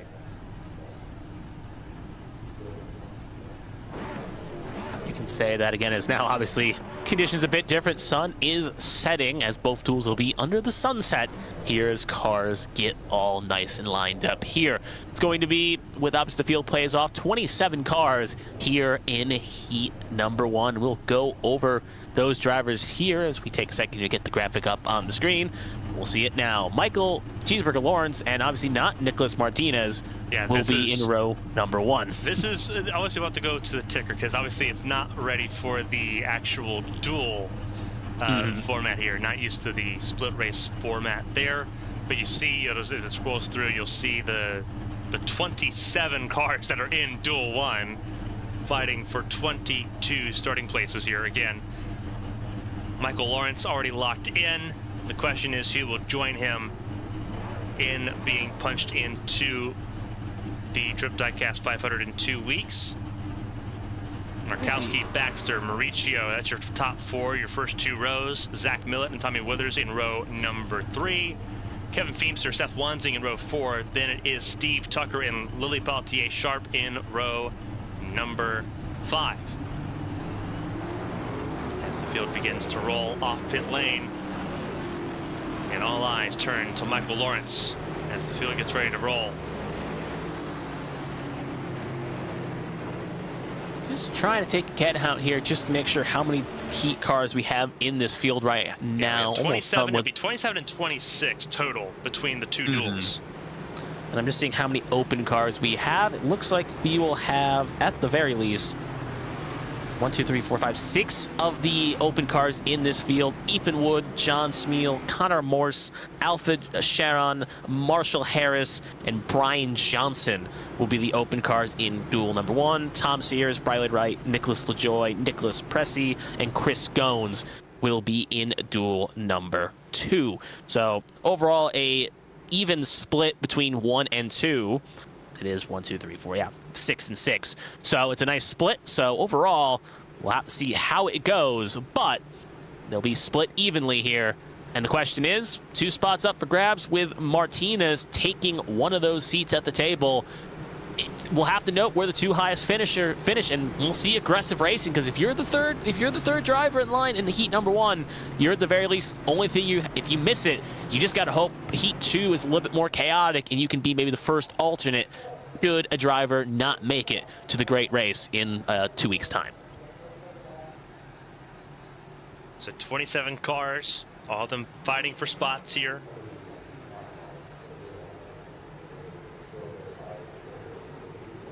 Make up the field for the race in 2 weeks' time. It is Lawrence and Markowski front of the field. Baxter, Mauricio, Millett, Withers, Feemster, Wansing, Sharp, and Tucker. Your top 10 to kick this race off. Big checkup already. That was on the inside lane. Connor Morse got checked up big time. But away we go.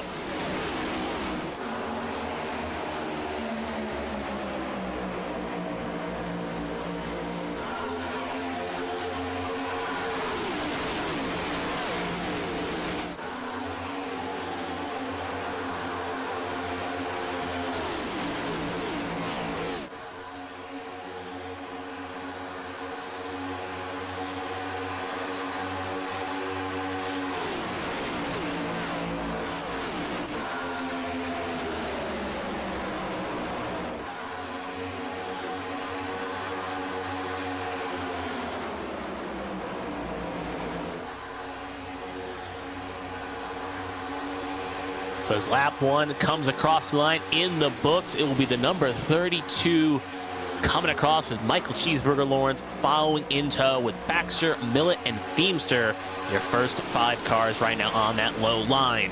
As seems the driver's taking it a bit easy here, not overly pushing. As you can see on the high line right now, it's Markowski and I believe the 43, technically 23 of Withers being the cars there, but it looks like Withers just jumped back in line. So Markowski being the lone soldier on the high side, trying to get charging forward here. It's getting a little help. Looks like Sharp now helping up and pushing there, along with one other car there, trying to James push. Kerr.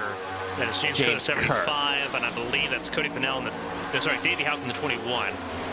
Also in line there on the outside, but again, very little help. Steven Overstack jumping up ahead. Trying to get things hooked up, but will not be easy. It will not. Ooh, another car jumping up. That's the 24 machine of Steve Tucker. He went up there, and that checked him up a little bit, as he was not going to miss the last train, the Baltimore. He is now up there on the high side as well, leaving a big gap. Usually when holes are that big, drivers elect to maybe jump back down. Looks like no one will get that opportunity. Field will sink back up there, and we'll close that hole. So now Tucker gambling on that high line as more cars now slowly migrate to that high line. Question is, they move further up the line. Question of the day becomes, will anyone elect to join and maybe try to push forward here? Or do they feel comfortable riding on the low line? Because with how the duels shake up, unless you're an open car, you don't really need to be as aggressive as you want, because at the end of the day, you can really win almost anywhere in the 500, but it's a lot better chances if you're closer to the front, because you obviously get a better pit stall rather than being further back. And it looks like one car getting shuffled out. It will be Steve Tucker, as they look like they no longer want to work with him. He'll get sucker hold. He will head to the back of the line, giving control back to the 3, and one car will jump up right in line. It's the 49 machine.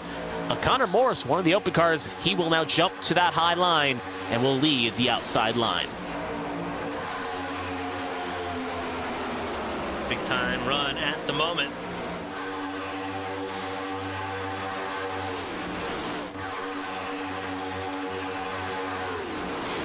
Down the order. Still single file. First 5 cars on the inside lane. One car. Ratio and Lawrence right now leading the way. One car has, I believe, either started in the pit lane or lost the draft. Alfie Sharon Jr., one of the open cars. He is about half a track back right now. Unless we get a caution, he looks like he will be not in a good spot to make it through. But obviously, things can happen. Things can change. So do not count out the 07 yet. But right now, he is pretty much alone. And like you were saying, Carmen, looks like a second kind of contingency of Dixon, Smeal, Johnson, Wood, Harris, and Longenecker are within a second pack here, further away. There's a lot of open cars in that second groove as well. Obviously, Smeal, Johnson, Wood, and Harris. So it really brings down the contingency of open cars in this top pack, making it a bit easier for those cars in question. But also, if the open cars in Heat 1 finish poorly, it allows more of an opportunity for the drivers in Heat 2 to make a run. But knowing how these races do play out, I think that second group of a lot of open cars is just like, look, let's just keep the car clean and give myself a chance to fight with maybe 10 or 5 laps to go if that caution comes. But the question is, if ifs and buts were candy nuts, every day would be Christmas, and there's no guarantees that would happen. Lap 7 in the books right now. 32 has led all of the laps so far. Lauren's been pushing him quite comfortably, as that inside line has dominated these opening 7 laps.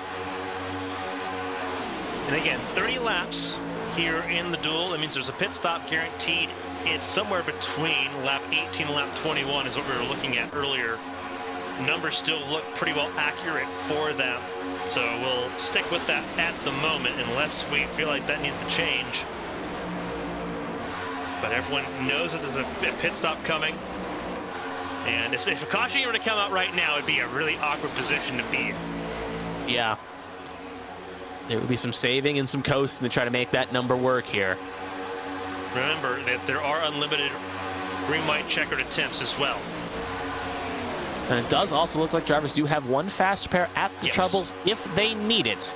So there is also that other safety net as well, as A Squared is still in the rulebook, will run a fast repair at every track this season.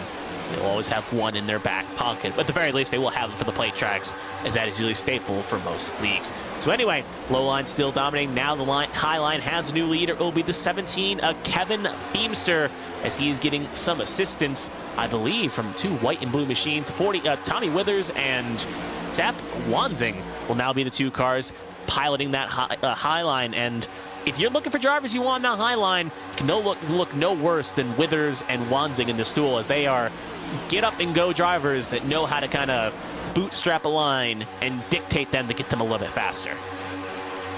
Yeah, not a bad group there on the outside lane. Obviously, you've got Withers there in that Tide machine, that 43 numbered car, 23 on our overlay. He knows what it's like to win here at these plate tracks as well. Seth Wanzing as well, no stranger to him. Used to being usually on the other side at the end of these races. Can't help but think of a couple years ago, first time he raced at the reconfigured Atlanta. He was 300 feet from winning the race, got turned and ended up finishing in 16th. It was a really rough time there for Wanzing that car on the wall in the back. Can't see who it is. One car incident. Car in Trying the to see. back, that is Ethan Wood. 88. Ethan Wood. Big damage there. Obviously, he kept it straight, so no caution will be called, but you can see that right front is heavily damaged. That wheel is not spinning. That is going to have to be, at the very least, a slow drive around here, possibly even a tow if it really goes out of whack. But that is going to be a fast repair burn for Ethan Wood. And since he is an open car, at the very least, if we don't get a caution soon here, he will go one down, along with probably a lot of trouble. Yeah, along with Alfie Sharon Jr., as he's about to be probably at a couple laps, put a lap down too. So two open cars struggling here early, and it looks like unless things change quick, they will probably be watching the Big 500 on the couch in a couple weeks' time. But obviously things can change quickly, so we'll have to see. Is still the 88 has not made the pit lane yet. So right now, with the limited amount of cars that are not on the lead lap, definitely changes some things. A lot of shuffling going on further forward as the inside lane continues to pull away a little bit. Woods has successfully made it to pit lane, so no caution will be officially called. He will eventually get in his box here and burn a fast break. One positive, I guess, at the very least, is he just missed his boxes. That's obviously his final pit stop. So in turn, if caution does come out and he can get the free pass, he will not have to come down like the rest of the field will, depending on how it shakes out, as he's now officially left his box. So 20 laps to go. Ricciano is leading the way with Lawrence. Highline now still getting some more momentum here. They're slowly chipping away, but every time it seems like they're giving a couple inches, they seem to lose that same momentum, as it seems like it's 2 steps forward, 1.5 steps back, as they're just slowly moving. And now they'll have to navigate around the 07 machine, who obviously is not in any position to really yield. He can kind of ride where he wants to ride. He will elect to stay to the wall here, meaning that high line will have to go in the middle to successfully navigate around that 07 machine, presumably giving that time loss a little bit more to that high line. Ratio continues to lead. Alfie Sharon Jr. now the first car officially a lap down. Ethan Wood a lap down as well. Ooh. Sharon, if a caution does come out, Sharon would be the first car to get the free pass unless the caution happens right in front of him. That was a huge checkup on the inside lane. That was Tucker, Sharp, and Marshall that all bobbled a little bit there, middle of the inside lane. Everyone trying to mind their P's and Q's. Let the top three continue to do their work. Top three of Mauricio, Lawrence, and Baxter. And obviously we talked about the possibility that Lawrence would just kind of back away and sit back here a little bit. Now he's got pole position. You don't want to accrue any penalties either. Pit stops here. Right here, and here we go. Yeah, Wanzing, Feemster, and Withers will hit the pit lane along with Long and Necker. So it looks like Sunday Monday Racing, this is their key lap. They want to come in, and it looks like they all ran for the door here. So this makes sense. Yep, that is just confirming that is all the Sunday Monday Racing cars here, if I can find my list here. Yep, Wanzing, Marshall, Longenecker, Withers. Yep, all Sunday Monday Racing. Kind of coincidental, they all caught in the same lobby, all in duel one, so kind of helping each other out here. They all know when to come in. They all know how to work together. One of the few teams actually ended up getting all their drivers in one duel, so overall a net positive for them. They will all successfully leave here, but looks like a little bit of misconfusion, as it looks like Edward Marshall sped on pit lane. So Marshall it's going to be a long hold here, so he will not be able to join out here. He will now go one down, and we'll take him out of contention for a decent finish, obviously bearing a caution, possibly get a free pass. And remember, that was just a group of a handful of four cars that came down pit lane together.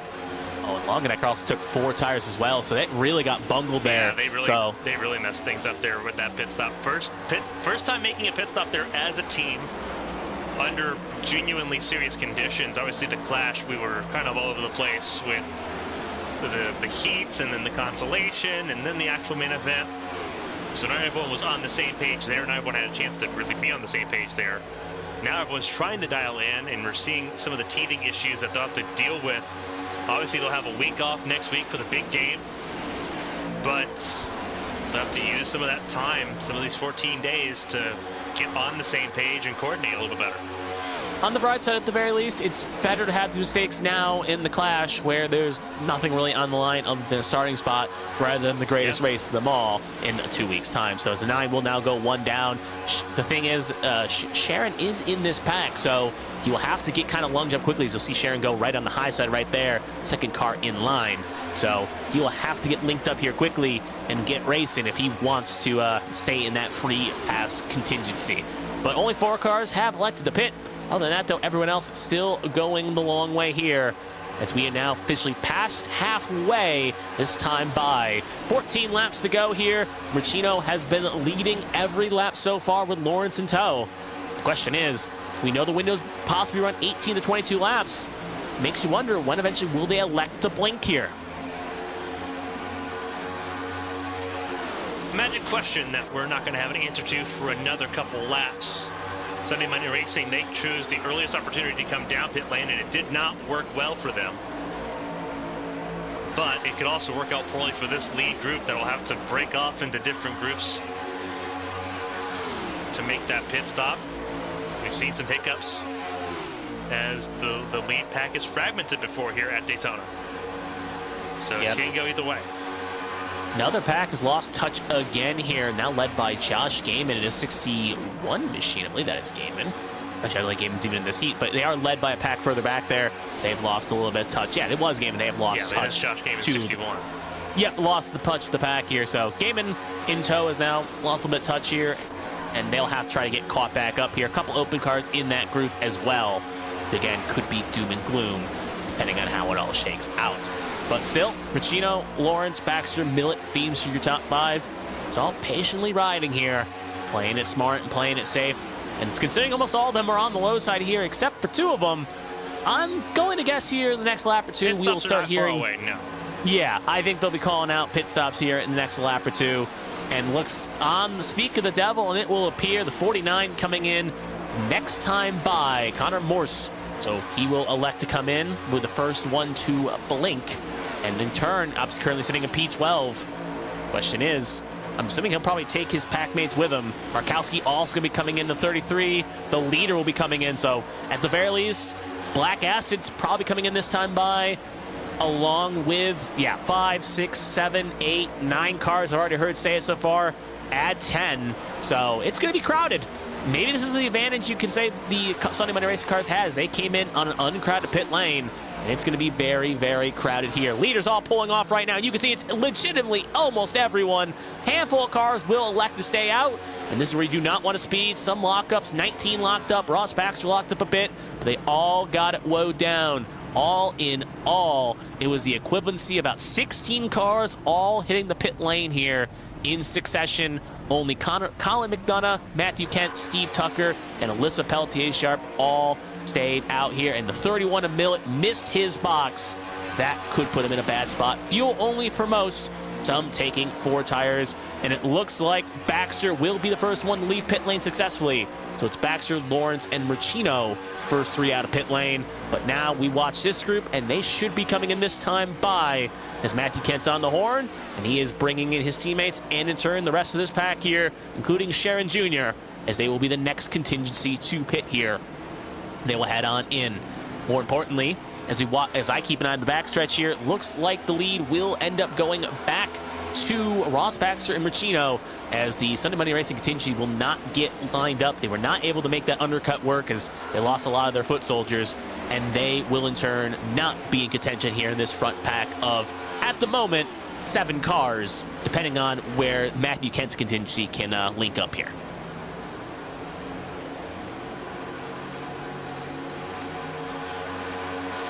Now we got different groups fragmented here. Makes a caution a little bit more difficult, but not impossible. Definitely still could see a yellow late on. 10 laps to go in the duel. Keep an eye on, there's up in that little front pack there. That's Sharp, Kent, Tucker, and McDonough. They came out with a good gap here, so they will put themselves in a shot to race for this win here, as they are still well clear. So the overcut worked out for them. They got that extra lap on speed, less crowded pit lane. They were able to take advantage of it. They will get caught by this little contingency of 7 as they're split between 2 cars of 2. But overall, though, net gain for Sharp, Kent, Tucker, and McDonough. None of them are open cars, though. Let's keep an eye with 9 laps to go. Who is the first 2 open cars? My count is correct. Right now, you're looking at Connor Morris, and I believe John Smeal would be the next one. Yep, and John Smeal is in a big pack with a bunch of other open cars, so yeah, he is. Connor Morris. Trouble! Oh, car flipping, that's Gaiman. That is Smeal, that is Smeal and Dixon. Smeal and Dixon, yellow flag is out. Huge crash. Yellow flag, obviously, as you saw there, did come out. Smeal's car completely destroyed, obviously up and over. Everett Marshall, I think, was checking up to avoid all of that. But a huge crash, and that caution we thought would possibly wouldn't happen. Turns out it happened in a hurry, and it happened in a violent way. Markowski looked like he also got a piece of it as well. Let's see if we can grab a replay of the crash this is John Smeal we're looking at right now. He's already started, but not in the same way the condition was. And you see Smeal, this is a very bizarre place to lose the car here. Let's see if we can rewind it just for a second. Oh, this is where it gets really ugly. Yeah. Okay, so obviously Smeal was next car in line on open transfer, and you can see right now pushing Gaiman and getting help there by, I believe that is Zach Millett. It is Zach Millett. Yeah. And you can already see some trouble right there, as it doesn't look like Gaiman and Smeal are really in synchronicity here as they push to the tribal. Yeah, and obviously we're back up a little bit here because it's a lot of heavy pushing here at this point. Obviously you see Millett in third there, the Team Conti, Team Performance car. Smeal middle of the group. And we'll watch it in real time. Smeal trying to push Gaiman, gets right there on the left rear quarter, which is not great. Gaiman gets turned, and Smeal gets turned by Millett. The fact that caution doesn't come out until after this. Yeah. That is that is a whole bunch of cars involved. Yeah, I was going to say race control, obviously, cautions are supposed to be on, but obviously with Matthew Kent Racing, it looks like iRacing was a bit slow on the call there. It looks like it had to be manually called. Extremely slow on the call there. That is horrible stuff. Obviously, John Smeal horribly involved in that. Yeah, it went from a minor incident to a broken toe link in the span. Yeah. And the 03 at Dixon piled in. Dale Markowski, the 88 was also in, and we know Wood had already burned a fast pair, so we'll have to see exactly how bad damage he got. But we'll take another look at this again here. We're actually going to focus on Markowski to see if we can ride on board here with the 33 of Markowski, because he's one of the first ones that come in. Because remember, caution has not come out here when they come into this. They're full bore still, because they're relying on the caution indicator. No smoke. You see Gaiman on the outside lane. They move to the inside. Now you see smoke. Don't know where to go. And Markowski, even if he had a choice, wouldn't have had much of an option there. Seth Wansing splits the inside lane. Honestly, Seth Wansing didn't spit it. I think he got lucky by netcode, because I took a look from a wide shot, and he basically ran into, I believe, Brian Rupert, but got saved by a bit of netcode. This is going to be an ugly crash here for John Smeal. And there's the hook. There's the other hook. Both go around. And you're just going to see kind of minding their business, hoping caution comes. And at that point, you're a passenger upside down inside Dale Markowski there, riding it backwards, eventually flipping right side up. But wild ride for the open car of John Smeal and the president of SRD Motorsports. And overall, He is going to go one down because of the damage. And as we now go presumably back to live action here, We're he going will to burn take one his... more live picture look. here. And this is going to be from Brian Dixon, who's going to have a pretty nasty look at this as well. Because he was the other car, I think, that ended up having to tow back to pit lane because of how bad this crash was. Lays off of Davey. Had to go high or low. He went low, and his reward was seeing the corner panel of John Smeal. And in turn, that will be hood up, and at that point, you're just kind of hoping that thing falls back down, which it eventually does, but still going way too slow, way too damaged to get back up to competitive speed. I think that's an engine that is completely destroyed as well because of the impact there, so not a great time. So 1 to go as we're back to live action here. There's John Smeal. He'll get caught back up, burns his fast repair. Believe, though, he is 1 down along with Gaiman, Marshall, and Sharon Jr. John Wood is the recipient. Actually, he wasn't a lap down. So looks like the lap back went to... I'm trying to see who exactly would have went to. The lap down car, if we're making sure here, just kind of following along. Wasn't Sharon. It wasn't Alfie Sharon or Everett Marshall. John Spiel took his fast repair. Josh Gaiman still I think it was Longenecker? Because he went 1 down, missing... It would have been the 9 of Longenecker, instead of Sharon or Ethan Wood. So Longenecker will get back on the lead lap for Sunday Money Racing. That would give us 21 cars on the lead lap. But looks like John Wood, again, heavy damage. His chances of making it to the main show seem to be over. John Smeal as well, along with Alfie Sharon. Obviously, again, chaos can happen. Cautions breed cautions. And with unlimited attempts at the green-white checkered, all it takes is 1. If you can survive it, you can maybe get yourself back on the lead lap. But we'll have 5 to go. When we take the green, Sharp and Kent will lock out the front row. Teammates for Raggy Racing, they will, well, team owner and team driver, I should say, in that front line. Then Ricino and Lawrence have worked together, quite a treat. They'll take up row number 2. And it's Feemster and Morse, highest open car. Cody Pennell and Steve Tucker, and Colin McDonough and Ross Baxter round out the top 10. And right now, the position the open cars will have to beat right now is P6 if Connor Morse can hold it. But again, we've seen chaos happen in these duels. Anything can change here, but that's what these 5 laps will settle and set the bar that Duel 2 will have to beat for those open cars.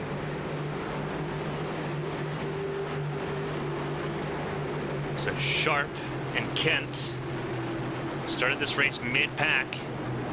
They are now sitting near the front of the field.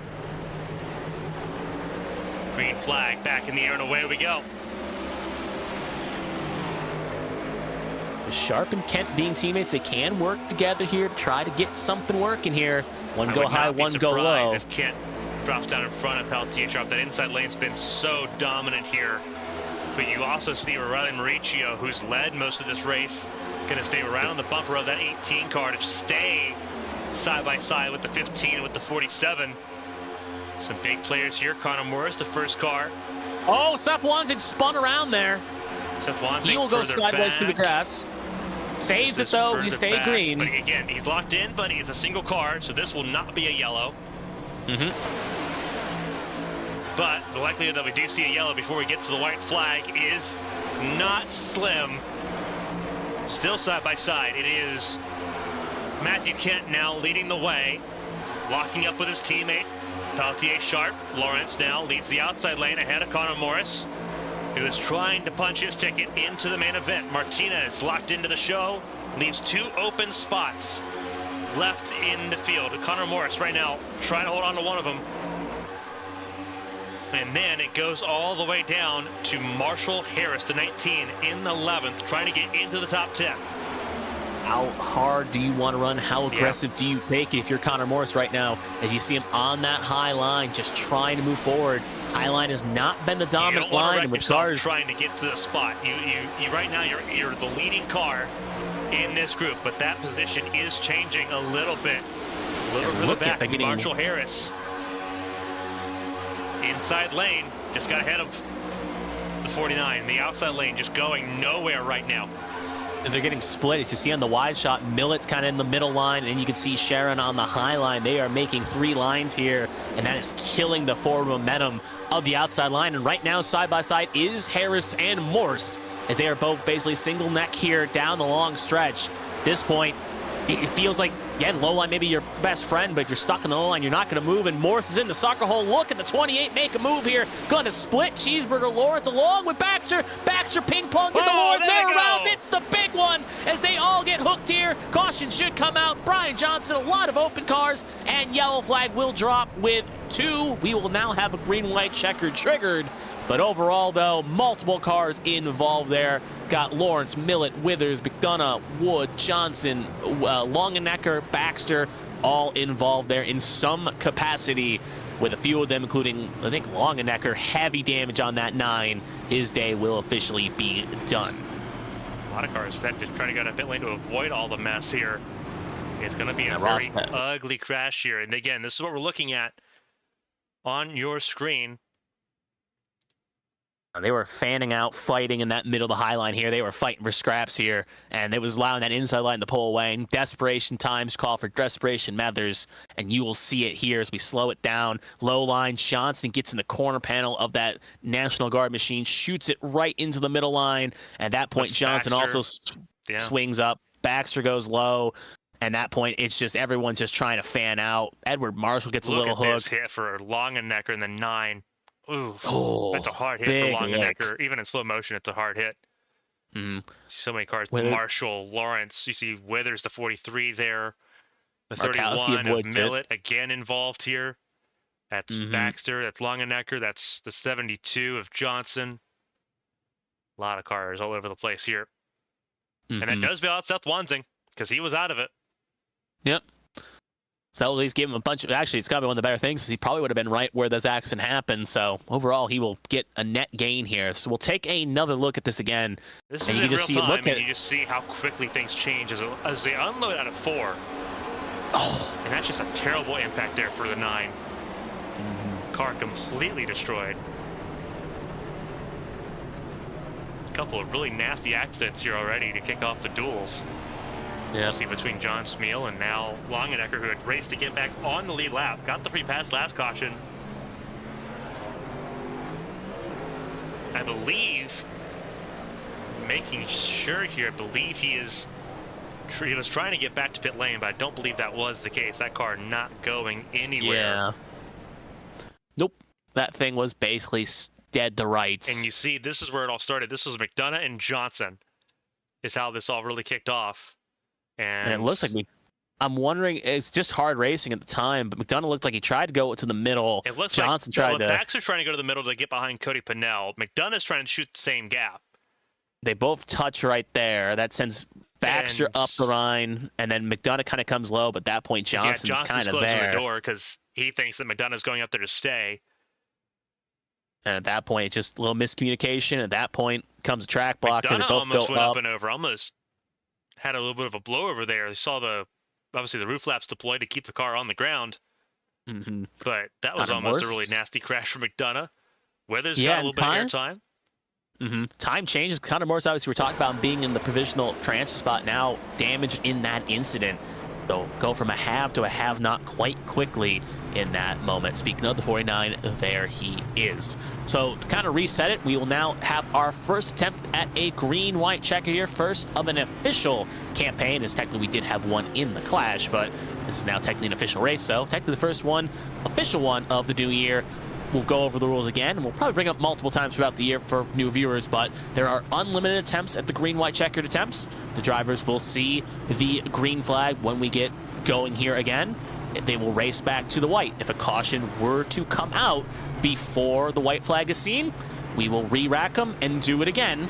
If they see the white flag, the race is official, and they are racing back to the checkered or possibly a caution, depending on how it's called. But usually, they will not call a caution on the white flag lap, so they will be racing back to the checkered.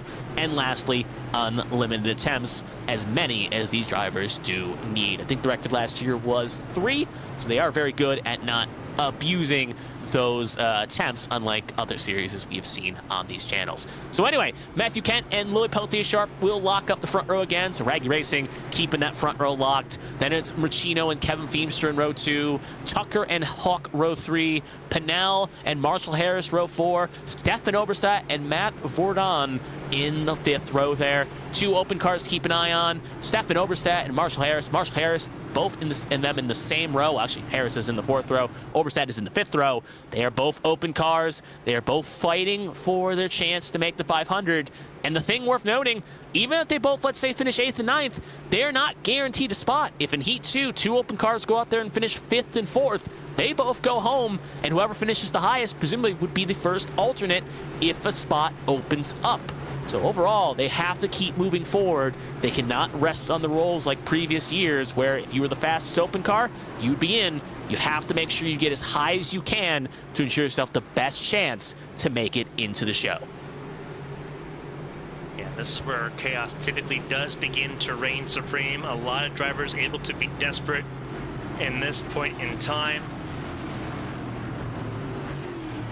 As you can see, 4 cars a lap down. They're hoping that this goes a little bit long to have a chance to get back on the lead lap here. You also have some drivers hoping that this stays green. We're going to see how it goes. First attempt at overtime is underway. Wheel spin there by the 18. Here we go. And a little wheel spin by the 18. That could affect what Raggy Racing would like to do here. Now getting geared back up, though. So well, you look at where Feemster's at right now. Feemster's still in a good spot. Pushing that number 18 is Sharp, but here comes the inside lane with Mauricio behind Kent. Outside lane just has not been able to go today, which has been very unusual. You know, we normally see at Daytona. Here's the outside lane. If you get the numbers, will be unstoppable. That has not been the case. It's also what we saw in the Clash 2 as Steve Tucker is going to jump to the high line in front of the 18. Feels like his best odds are on that high line. But as we come off of 4 here, we are going to see we got a spinning cars in the triangle. Will they call the caution before we get the white? They will not. This race is now official as the 3 is backwards. He will not make it into the show, and it's going to be a race to the line here. Murchino, Tucker, Pinnell, Feemster, Hawk. Your top 5 is Matthew Kent had a big oopsie somewhere as he is now falling down the order quickly here. Yeah, everything kind of popping off big time there. Obviously, in iRacing rules, that would have been a yellow. That is not the case here. And that is a huge incident there. Mauricio now trying to hold on. Cody Pinnell looking for a way around. There's Feemster in the mix as well. Right now, Connor Morris is pushing the 19. Yeah. Both open cars on the high side trying to help themselves out. Here we Both go. make it. Focus on the line. Whoa, watch out. Oh! Huge block. It will be Mauricio that wins. Harris finishes 2nd. Yeah. That's the bar right there. That is a big bar to get. Morris finished 4th. Connor Morris 4th. So those are the 2 open cars we'll have to note for the 2nd heat here. And for the drivers in Heat 2, they are not too thrilled that they were able to pull out a 2nd and a 4th. Meaning, if you want to make the show, you have to finish. Actually, Harris is pretty much locked in because if 2 dual cars and 2 dual go 1st and 2nd, that means Harris, theoretically, as he got there first, would get the spot. Yeah. So we can pretty much just call Harris is officially in, more than likely. So Harris gets one of the spots. Murchino wins the race, so he had a dominating heat here, led most of the laps. He will be rewarded with a checkered flag. But Harris, great job there, great surviving the chaos. Morris now going to be on the hot seat in the waiting room here to see what exactly conspires as we move quickly to heat number 2. Absolutely. Nicholas Martinez Jr. front of the field again. 26 cars in duel number 2. Mike LaJoy, David Wright, John Hagan, top 4. Martinez again locked in. He's an open car. He's locked in. He is good to go. Looking down the order here, just saying who all needs a good run. Jeremy Braille is the first one that comes to mind in the 74, starting this race in 6th. Again, outside lane, not favorable. We saw that in Duel 1. Is that different in Duel 2? We'll find out. But so far, things not looking great there on that outside lane, which is where he'll be starting in row 3. We're looking a little bit further down the order here. Tom Sears, also someone that needs to find his way in. Chris Gones, the 26. A lot of these cars a little further back in the running order. Just kind of looking through here. Ryan Pennell, Mark Deal, and Nathan LaJoy. And Braille and Bryn Roberts not taking the green. They're not joining this group. That's the 84 and the 74. Roberts locked in. He's the leader of 1MA Racing. But Jimmy Braille not locked in and not on track here. So that's a big change. Checking to see if he recently disconnected or connected. I'm not seeing him in the disconnection list here at the moment. So it looks like he is electing to maybe start from the pit lane here. Yeah, I don't see any deconnections from him at any point for the most part here. So it looks like he's electing to maybe start from the pit lane here, unless he has had a massive connection issue, or maybe in the bathroom, who knows. But regardless, he will have to start from the pit lane along with Roberts. Now, obviously, it didn't work out for Sharon when I think he started in the pit lane. So it's going to be a long climb for both of them if they take the flag here. One other thing to go over the homework real fast as well, just as we talked about the open cars. Obviously, Harris finished second, Morse finished fourth. Next highest open car was James Wood in 15th. Obviously, he will not be in the show, but it's worth noting is they also are racing for alternates. So technically speaking, if Morse and Harris both make it through, Wood would be the first alternate, and in turn, the race is on to try to get as high as you can, because if a driver doesn't make it, they will call on the alternates in order of where they end up finishing out, and that could be your lucky day if you're 41st or 42nd. So as we get on ready to go here, yeah, still no sign of Braille or Harris. They have not spawned in, so they at the very least will be behind the 8 ball. But as Martinez will lead to the flag like he did in the clash, probably see him drift back. But the question of the day is, can he and will he elect to try to go back towards the front? Pace car going to take the lonesome trip down pit lane. And let's get Duel 2 started here. As they enter the restart zone, green flag is out. And we are underway for the 7-bar barbecue Duel 2 here at Daytona.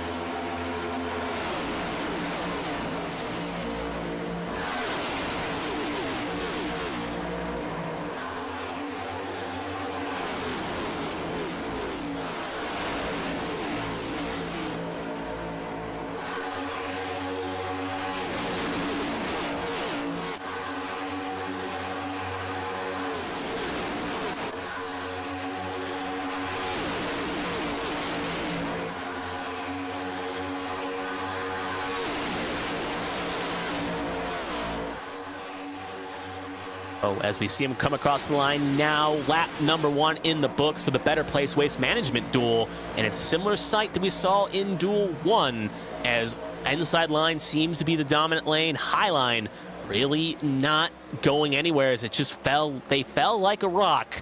And right now, lead car on that high line, I believe, is David, one of the, yeah, it's the Pressy in the number 94 machine. Actually, Tom Sears, sorry, he's leading that high line right now. And there goes He's trying to move forward. Yep, Knowlton jumps up high there to get in front of Tom Sears there. He wants to try to go forward here. Obviously, Knowlton locked in, but liking his odds, try to go forward with Tom Sears pushing, as they will lock up that high side. Cars seem a little less aggressive to fan out here, but as I say that, I see cars jump high, low here, just trying to find that line and trying to find that groove. But still, overall up front, LaJoy, Martinez, Wright, Feather Place, and Fleming, your top 5.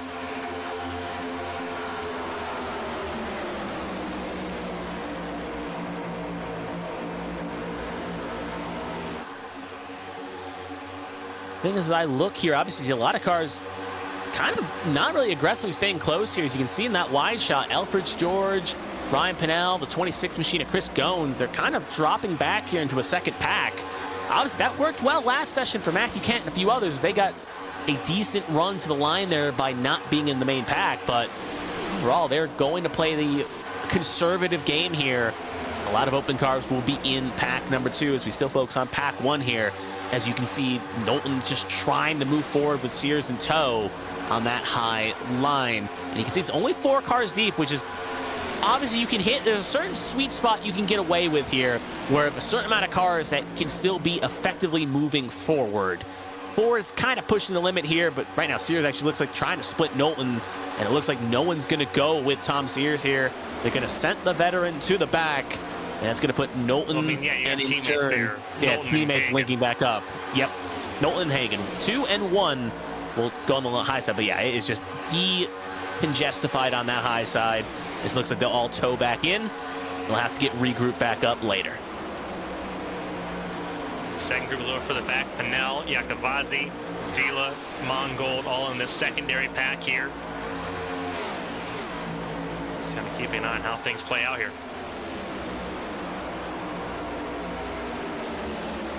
And it's risky because if you're this further back, you can try to make the move, especially if cars race, try to save. You can close that gap back up. But if it stays green, you're basically hung-dumbing yourself to a bad run because we know what the bar you have to beat is. Now cars spun around there. That was the 77 going around, spinning like a top. No caution will be called here. Yep, single car by the rules. Back. Nope. Nope. That was connectivity. Yeah, he will try to go back, and that will make it even harder for that second pack to get moving here as they are now fully disorganized. Just a bad bump, and that's going to take last week's top 3 runner. And he will now finisher. Second place finisher. Well behind the 8 ball here. Yeah, he'll have to come down again. Bright spot in the show. It's not have to worry all that much, but still, you do not want to be coming from the back if you can help it. We'll take another look here again, as you'll just see here. Third car in line, second car in line, and just bad bump by the Krugers. Dila just hooked him, and that sent him around. Kind of lucky that no one else got involved there, maybe to the detriment of the 77, but everyone keeps it pointing in the right direction. Single car, we stay green. Back up front, not much has really changed since we last left them. Mike LaJoy has led all 8 laps so far. Now the high line, though, beginning to move again here. Looks like Tom Sears not actually getting re-energized. That is 94 Nicholas Pressey. He will be helped in tow there by the 2 Smeal Racing Designs machines, along with the 8. They'll try to stay on that high side and get moving here to try to maybe put a brakes on the leading train of LaJoy and Martinez.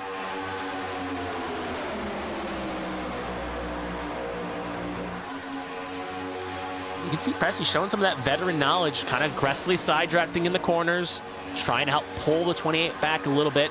As you know, as you are new to the series, new to what these cars do, when you get kind of close together, use that pocket of air to try to help propel your car forward at the expense of the other car. But in turn, if you aggressively side draft too much, it can in turn send you both backwards. So you got to do a finite amount. Right now it is working, as the 94 is now basically 4th in line on that low line as we ride on board with said number 94. One of the open cars that has to finish in a good spot to make it to the show. Obviously, if he ends up winning, he will cash his ticket. If he finishes 2nd or 3rd, he will also cash his ticket. Any lower, he will have to hope that a dual spot opens. And look at that aggressive move here. That's what the high line needed, a shot in the arm. 94 side by side for the point. And it looked like as we make the run to the stripe, he should lead this lap, and he will successfully do so. So Pressey, first time someone's led on that high line tonight, and he will take 1 lap lead and to the lead with Adams and Knowlton well clear, and they will have the option whether to stay high or go low. Big time moves there for Pressey in that outside lane. Showing a little bit of that experience, that finesse that you need to be on the outside lane and to lead it successfully here. Big push, big time by Adams, Knowlton, Hagen, and a little bit further down the order. Here goes the 8, putting him 3 wide. It was Overstat that was further behind as well. And here goes Jonathan Adams and Connor Knowlton. Oh, look at Hagen. They went high side. They'll split the number 94 machine. Saw a bit of a hezzy from the 2 of Knowlton. You don't usually see that happen all that often. You have to be decisive and swift with your moves here, or you get left in the dust. And you can see right now, it actually didn't even help Hagen. It basically just killed that outside line dead. What just happened there? Yeah, Knowlton and Adams will be... It did not work out. Yeah, maybe trying to stay in line with Knowlton there, but ends up not working out. Highline will have to regroup. Pressey is going to have to find a better move to get forward here. But that sends the message, as you see now, Feather Place and the one of Hagen work together, that just notes that, hey, Hagen's going to be aggressive. Hagen's going to be greedy. You got to keep an eye on him. He'll get you to the front, but he's in a spot where easily he could put the knife in the back if he sees a better opportunity, even if it may be in detrimental to himself. Basically the Scorpion and the Frog. 20 laps to go here as they come across the stripe now. Adams will lead that lap with Connor Knowlton in tow, with Joy in third. Now Hagen and Featherplace taking charge on the high side. And former team boss pushing now new team boss in Featherplace on that high line as Hagen wants to go to the point.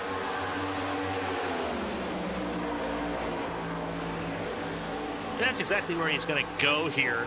Inside lane no longer is organized here. Featherplace peeks to the inside, stays with the one as the one now moves to the inside. Tom Sears being left out the drive by the 38 of Chris Fleming, and here comes Josh Battles as well in fourth.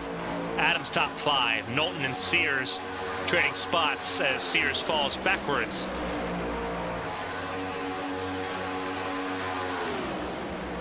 Very difficult here again. Second and fourth with the two open spots in Duel 1. Nicholas Martinez Jr. locked in that 48 car. Not currently weighing against anyone else in this duel. They've got to kind of view him as an already locked in car. And that makes life very difficult for Nick Pressey and company. And Tom Sears in sixth. And that's why Sears and Pressey are trying so hard in the outside lane to make that work. That's sort of their only key to get to the front of the field right now. And so they kind of have to lean on each other to make that work. And you're seeing that obviously it works to a degree, but that is about it. It is a game of margins. The thing is, there's no honor among thieves because they both know they have to, one has to win to get one spot, and whoever's the high, if they obviously don't go 1-2, one will be left out in the cold and in turn will not make the show. So they have to work together now, but all gloves will be off between the two open cars as there's no allegiances, no friendships, no nothing. They will race and race, and eventually one will get in if they both can make it, or maybe they'll both tear each other down into destruction. They'll catch a lap down machine here. I believe that is, looking to see who exactly it is, not the 77. Regardless, they will make a notion around here on the high side. Brian Rupert. 6 of Brian Rupert, thank you there, as we now have 17 laps to go. They all will successfully navigate around. Again, this is noteworthy, as if you keep an eye, obviously this is not the full pack. This is about 10, 12 cars here in this pack. There's still that pack led by Ryan Pinnell, 15th on down. They are basically on an island right now alone. They will need a caution if they want to make any chance of trying to make this competitive for any of those cars in that field. And in that pack, move right now, first and third. That's a big move. Martinez helping Sears and Pressey get to the front. That's a really big move. Those three cars that were working on the outside lane so far all race long. And that's exactly what they needed. Yep. That was everything that they needed, and they got it perfect. So Hagen now down in fourth. Now it's David Wright leading the outside lane with help from Patrick Overstadt. Pressey thought about going back to the top side. Elects against it. Now he's going to go for it. Trying to get around Martinez. He knows the same thing Tom Sears knows. You win, you're in. Yep, if you can't win, at least try to finish top 3 and you'll get in. Anything lower, finish second or third, you're good. Anything lower and you will be on the couch as the first alternate. But knowing sometimes how 40 cars can feel, sometimes you can maybe find your ride. So make sure you bring your fire suit to the track. So you can see, though, it is very racy. As remember, we got pit stops coming up here, too, in a couple laps. We saw them coming around 18-19 in duel number 1. No one will try the Sunday Money Racing strat coming in at lap 12 or 13. Everyone feels confident, but it makes you wonder. We saw Kent. Oh, car get a little loose there. They're going to try to save it. That's Christian Angel. That caution will get called. The 2 of Connor Knowlton. And I believe further behind, if I'm not mistaken, that is Jared Newton, and that is the U-Haul number 99. Car backwards is Christian Angel. Everyone trying to back around. Oh, got to be careful. It's spinning around there, but luckily no one's coming, so he'll get it going around here correctly. So Sears will be the leader. take a look at that in a second, but this is the bailout that second pack wanted. Ryan Pennell, Austin Mongold, Briley Light, Nicholas LaJoy, Chris Gones. This will be the bailout they need to get bunched back up. And in turn, no risk of speeding up pit lane or any chance at a major penalty here for green flag pit stops. So overall, maybe a bit of a saving grace for some of these cars here with green flags, pit stops looming in a couple laps. But now that will be a null point. So as the field catches the pace car here, all eyes on strategy calls here. 4 tires, 2 tires, fuel only. What will be the calls here for some of these cars? Realistically, I think you're taking. Realistically, if you're looking at track position, you're taking you're taking either 2 tires or none. You're grabbing yourself a full fuel load of Sunoco fuel, and you're going to try to let it rip. That is the ultimate goal there. I think if you're taking 4 tires, you're not going to have a fun time. This has not been a very handling-based event so far. These cars are they're not dancing around. That, you know, it's not like the Gen 4s or the Winsdale Cup cars that we saw in January, where they're dancing around and they're just everywhere all over the racetrack using up those right side tires. You can get away with not taking tires at all here, and I would expect that it would be fuel only stops for most of the field as they come down pit lane. And well, I guess we'll take a look at it. Looking at Tom Sears, we'll pull up the timer. We'll see exactly what that timer looks like for him. Yep. Obviously, if it's around 4 or 5 seconds, it's fuel only. Obviously, with a full fuel tank, it's probably about 8. So overall, that will basically be the time for 2 tires. Could take 4 if you so choose. So as they fill them up here, 8, 9. It's going to be fuel only for some. Looks like Sears will also pull away with a 10.8, but Pressy's crew is going to be the fastest. It was a 6.82, so he took no tires. Oberstadt, Patrick Oberstadt, Martinez Jr., Hagen, and Featherplace with the top 5. Sears, as though his crew a bit on the slower side. He will fall down to position 8, which put him outside row number 2.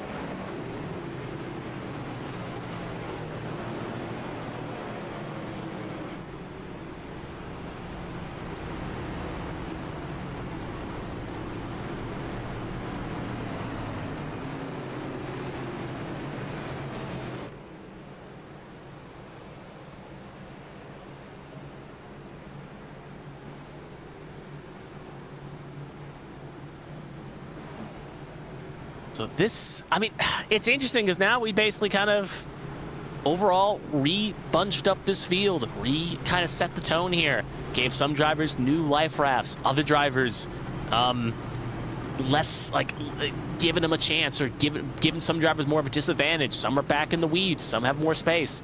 This is kind of like putting a hornet's nest and kicking it a little bit here. So we'll have to see how this all goes here. But Pressy, right now, doing his job as the open car. He will, at the moment, be in. Worth noting as well, the next highest open car, I believe, is still Tom Sears. Yes, it is. Tom Sears will be the next open car. He's currently in 8th. However, where he is, he would not get himself in the show, but he would be first provisional of where he's currently running. Should get 1 lap to go here on the pace car here. Seeing as the light should go out. We'll just confirm that in a second here.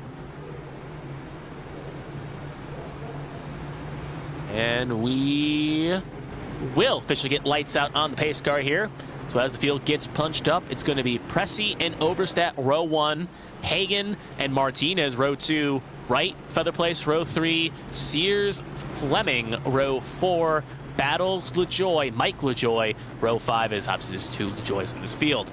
Just run down the top 15. We got Ryan Pennell, Jared Newton, Jonathan Adams, Austin Mongold, and Briley Wright rounding out the top 15. And for being the pole sitter, Nicholas Martinez has not led a lap yet today. You would think he would have got 1 lap at least led, but so far has yet to find that single lap led, as we obviously cycle through the rest of the field here to show you where everyone currently is inside the top 10. Looking at the top 10, Mike LaJoy obviously the most laps led so far. Jared Newton, after being involved in what was the first caution of the day, back up into the 11th spot. See what he can do further on here. Started this race 13th. He's on a good lane. I think the inside lane has a chance to really do well here. We got Nick Pressy leading the way on the inside lane. Tom Sears on the inside lane as well. Sorry, excuse me, Tom Sears on the outside lane. It's Fleming on the inside to his left. Better Place also up and running at the moment, as is the 11 of Josh Battles.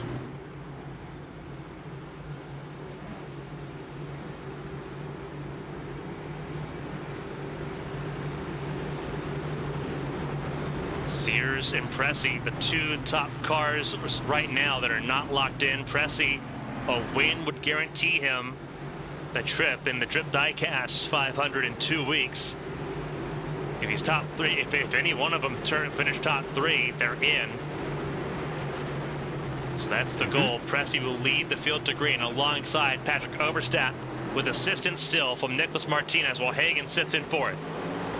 Green flag flies, 11 laps to go, and that was an amazing restart by Pressey over Martinez. Better Place in third, not quite as in tune there.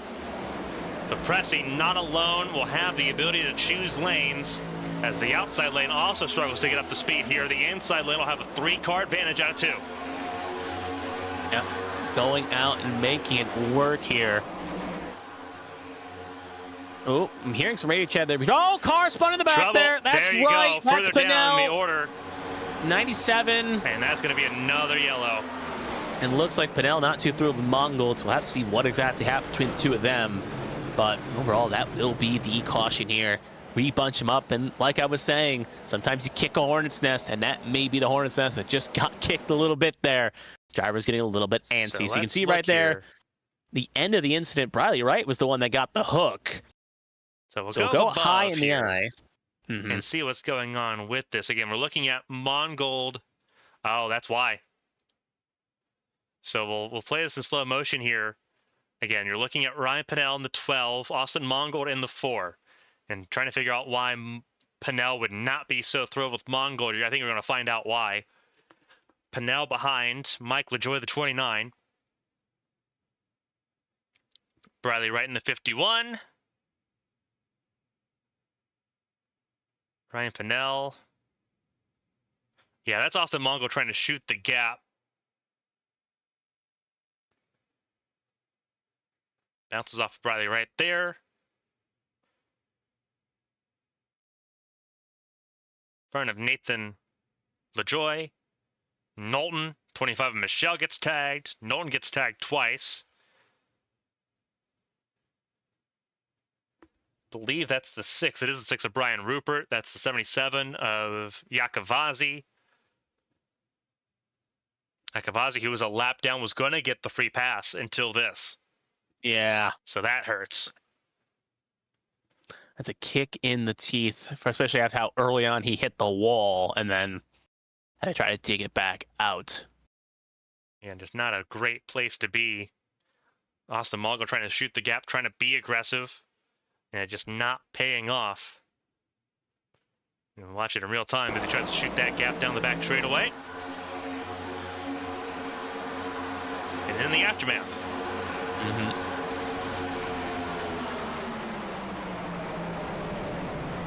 Realistically, though, could have been way, way worse.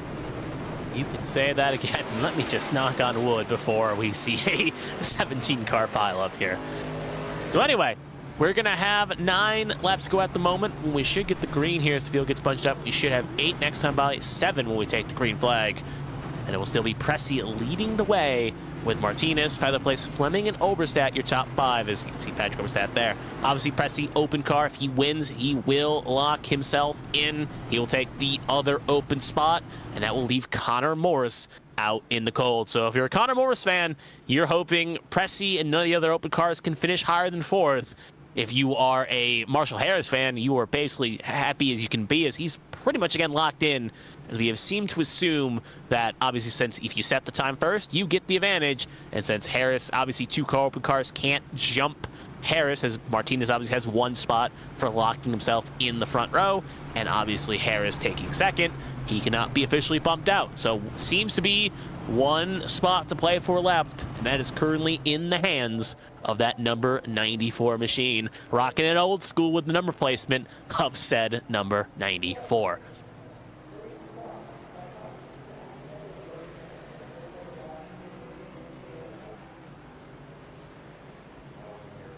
Also, before we get the one go here, like take this opportunity as well. Thank everyone for tuning in here on ABN Studios for the Better Place Waste Management Daytona Duels for the ARCS A Squared Cup Series. Obviously, if you are enjoying this, this whole season's going to run on Sunday nights here on ABN Studios.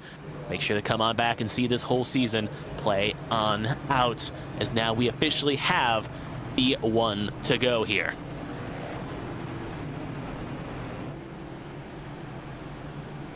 Also, good timing as well, just seeing Nicholas Pressey in the comments of the YouTube video. Obviously, maybe not him. If he is, good job multitasking, as he is texting while driving, which he can do under a caution.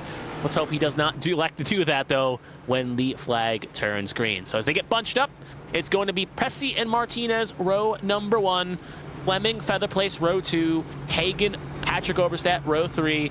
Battles, right, row 4. Newton and Sears round out the top 5. Then it's Adams, Gones, LaJoy, George, Dila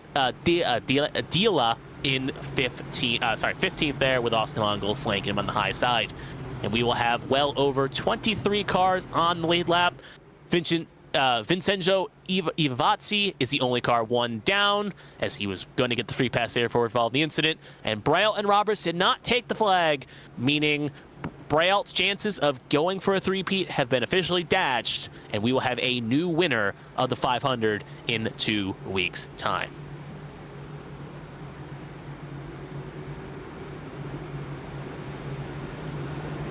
Coming to 7 laps to go here in Daytona for the second duel. And again, Pressey in a position, win and you're in. Finish top 3 and you're still good. Sears has work to do starting this race, restarting in 10th. It's not going to be easy. Chris Gones, the 26th, third open car right now, sitting in 12th. He can make a charge forward in that 26 car. Mark Dila in the 15th position with work to do. Pace car pulls down pit lane to 7 laps to go. Here we go. Martinez right there with Pressey again, but Better Place right there too. Had a better run that time. Again, Martinez still in the second spot. He'll start second in the Trip Diecast 500 no matter what happens right now. But he would like to still win this duel, and here he goes to the outside lane. Huge push forward by Chris Fleming. Fleming trying to get clear of Pressey as well, trying to push Pressey down to 3rd. And now Fleming's in the middle, 3 wide. Keep an eye on the outside lane. That's John Hagen, the defending champ. Running the number 1, that gold-colored car for a reason. David Wright and Tom Sears outside lane as they come to 6 to go. Yep, and keep an eye right now. Pressey's still in an all right spot. Now down to 4th. Now in a bad spot now because he's 4th. Yeah. I was going to say as well, Tom Sears, though, on that high line, he's ready to crash that party as well, as he is charging on that high line to try to make something happen. Now Pressey again in a good spot in 2nd. He's pushing the bumper off that 48 machine. He's trying to wield him forward here. That low line has been the good line, but it seems to have kind of ran its kryptonite here as the sun has set. As the track has gotten cooler and the sun is gone, that high line has become rejuvenized, and it is showing right now as the 1 will go to the point at the moment, but the 48 is answering back on the low side. We will have 5 laps to go, but Dila just got hooked a little bit. We keeps a point in the right direction. We stay green, but he's got heavy damage. He will lose the draft, and the outside line lost a lot of momentum because of that little tap up there. And that's going to give the low line a little bit of a breathe here as we cut the Pressey. Currently still in 2nd. He is safe. There you can see behind. It is Hagen, and then no one really behind him other than Feather Place in right. Sears now dropped down to 7th. And now Pressey feigns to the outside, goes to the outside, gets ahead of Hagen. Hagen tries to go 3. Will go 3. And Pressey's in the middle. Fleming I did not like that call. Very bold move. Hagen trying to win this race and kick off the season the way he ended 2024. They are 3 wide. Further back, Martinez, though, losing spots. There's one thing I learned: you don't trust a Hagen hit check in the back. And there it goes. Better Place. Feather Place, Mongol, George involved. You can see also a few other cars getting involved. Big incident there. Yep, Feather Place, you can see, I think, right front heavily damaged, possibly. Maybe the car's rolling okay. But overall, though, big incident. We'll take a look, and you can see how these usually play out. Chaos breeds chaos. And you're going to see right there is we'll try to get a good look a little closer if we can.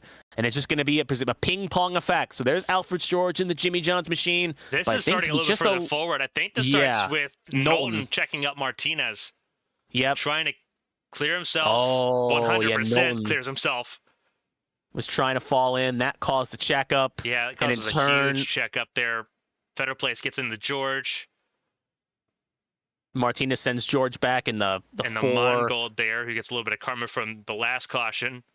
And then George gets sent in the Feather Place. They both go around high side. Actually, good avoidance by Mong now. I was going to say good avoidance, but and then nowhere to go. Nowhere to go for Jonathan Adams or Nathan LaJoy. Mike LaJoy there goes as far to the left as possible there. At that point, it's just a free fall. Some cars like Briley Wright gets on the brakes, avoids most of all of it. But yeah, just a very chaotic incident there. Just by drivers being aggressive and taking no prisoners. So we'll take another look here again. This is again in real time, watching from, see if we can go on board here with the 34 of Feather Place. Because this is going to be a nasty shot. Yep, high side there. You see Knowlton following Fleming. That jacks him up. And just a little bit, just trying to lift and get out of the way, avoid running over Martinez, and unfortunately nowhere to go.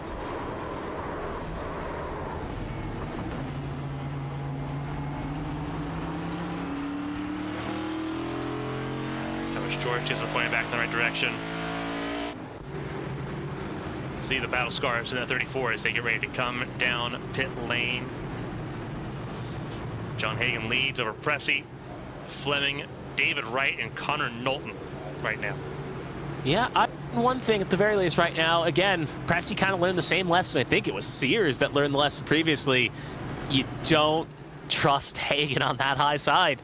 Because Hagan is, again, he's not dirty by any means, but he is aggressive. If he sees a move, he's going to take it. And he saw, like, I'm not going to push you. 94 hesied, and the 24 then went up. Sears split it, and luckily Pressey hung on in the middle there because that could have been disastrous if there was no one else there to bail him out. We will now officially enter green-white checker territory here as we will have another first green-white checkered attempt, I should say. Second of the night is obviously Duel 1 had one attempt as well. The 77 of Vincenzo Icavazzi will get back on the lead lap, giving us 24 cars at the moment on the lead lap. Obviously, the question is, can Newton, Nathan LaJoy, Mark DeLayla, Austin Mongold make the bell here if they still have a fast pair? Looks like Newton will make it. As for the other three, still questions surround them. As for at least Mongold and Deala, I should say, are both in the show. Nathan LaJoy is not, and if he has a longer pair, what it looks like he is, his chances of making it through are slim to none.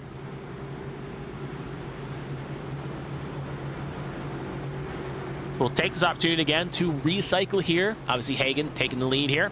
Other than that, though, to keep an eye on the open cars, Pressey obviously is the highest of the next open cars, currently sitting in second.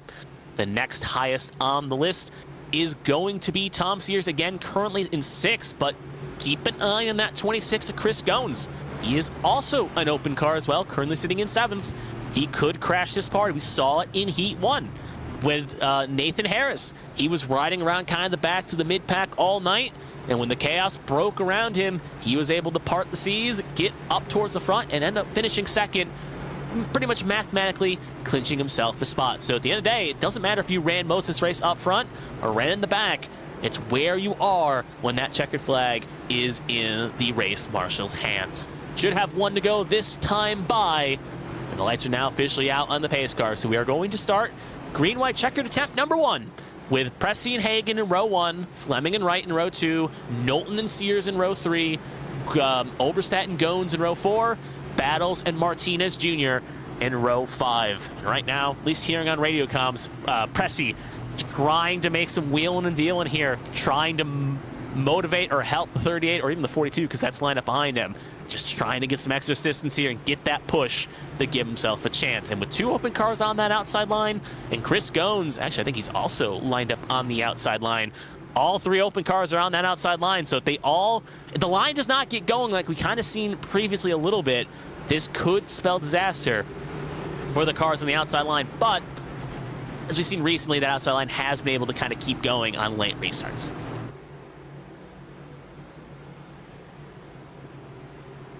Oh, and lastly as well, just to note as well, obviously pit stops coming at lap 15. If we get multiple green light check attempts, there could be questions of fuel, because fuel tank's about 18-21 laps. They would have ran about 16-17 laps at this point, so there is a chance they will have to find some extra fuel if we get multiple green light checkered attempts.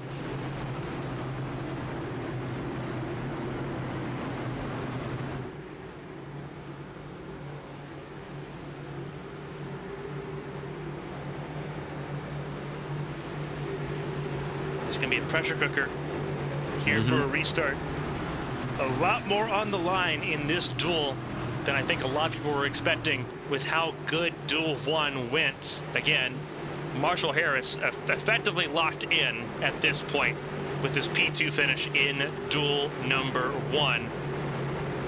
Presley right now in second is in the catbird seat to lock himself in. If he falls below 4th, Connor Morris, who finished 4th in Duel 1, gets in. Green flag flies, and away we go on that inside lane. Way more hooked up and put together. That puts Presti on the back foot, and there's trouble. Trouble. Sears turns. David Wright. Yep, that was, you saw the aggression there. The line did not go. I wonder why Wright really didn't move. And you can see the effect there. I think Wright missed the shift, and that stacked up Sears, and Sears had to try to do something. I'm not saying he intentionally wrecked him, but he had to try to get low. He was trying to get out of the way because he was losing. He was hemorrhaging spots. Yeah. So we'll take a look here again. You can see the effect right there as cars are going high and low, and you can see they got right into the 25 machine. And this is as soon as we get to the restart zone. Let's see if we can actually ride on board here with David Wright. See if we can get one of the onboard cameras here. Yeah, we'll listen in too. Listen to that engine. See what exactly happened. He's in 3rd gear right now. You can see that on his dash right now. It's not a great start. Yeah, he said 3rd gear the entire time. Getting gear down. There's a bit of a rookie mistake. Maybe a bit of sleep at the wheel, and that just shows you when you miss that shift, or you're not even saying miss the shift. He just didn't get down in the competitive gear. Yeah, you need to be second for that. Caused the stack up, and in turn you can see desperation, because remember that high line, like I was saying, has Sears, has Gones, has a few other open cars. They need to get going here, or if they lose touch, it's over, and they're going to be possibly watching the race from the couch. So as he now riding aboard here with Sears, you can just see Peresi gets off into the distance, Wright not going in tow. And there you can see there's the green, there's the push. He's trying to shove, can't move to the line. And as soon as the line hits, he sees a hole, he tries to go down, or at least maybe try to slowly move him out of the way. Wright goes down too, and then they kind of just all touch together, and Sears kind of escapes the best out of the 3 of them, and the 25, just an innocent bystander in that situation. Yeah, it's extremely unfortunate there. So we're going to have another attempt here at an overtime finish.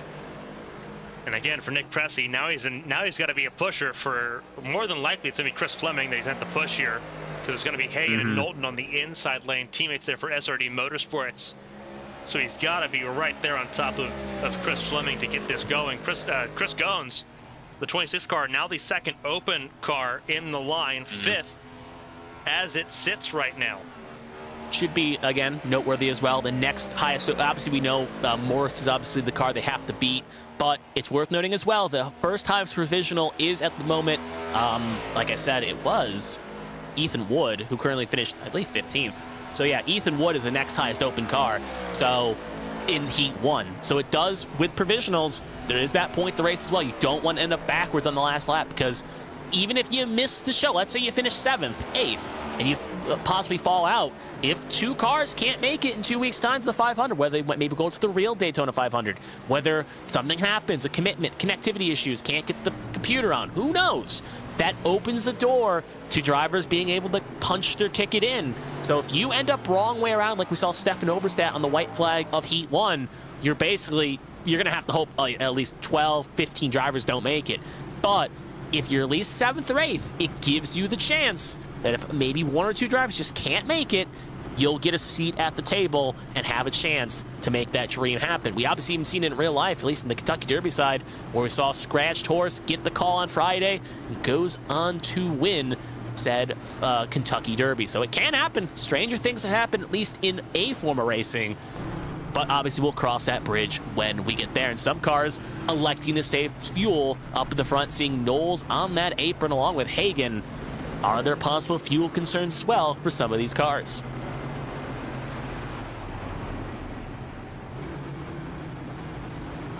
Completing lap 33. We've gone beyond regulation, obviously, here, and we're going to go pretty well beyond it. Yep. Because Hagan and Fleming came in at 17, along with Presti, Goins, Martinez, Rowdy, Sears, and Oberstadt. Knowlton topped off at 21, and Pennell, Adams. Pennell came in at 20, and Adams and the rest behind him basically came in at 28 or later. So fuel concerns are minor for anyone past basically 12. I wouldn't say Knowlton's pretty safe at the moment. But obviously with these extra fuel laps, they've been able to save at least a little bit. Will it be enough? Anyway, so we'll recycle the field again. Hagan, Fleming, row 1. Knowlton, Presti, row 2. Martinez and Goins in row 3. Sears and Angel, row 4. Pennell and Oberstadt, row 5. We have 4 open cars inside this top 10. So if chaos breeds chaos, and it's a scramble, it could come down to a little argy-bargy on the white flag lap.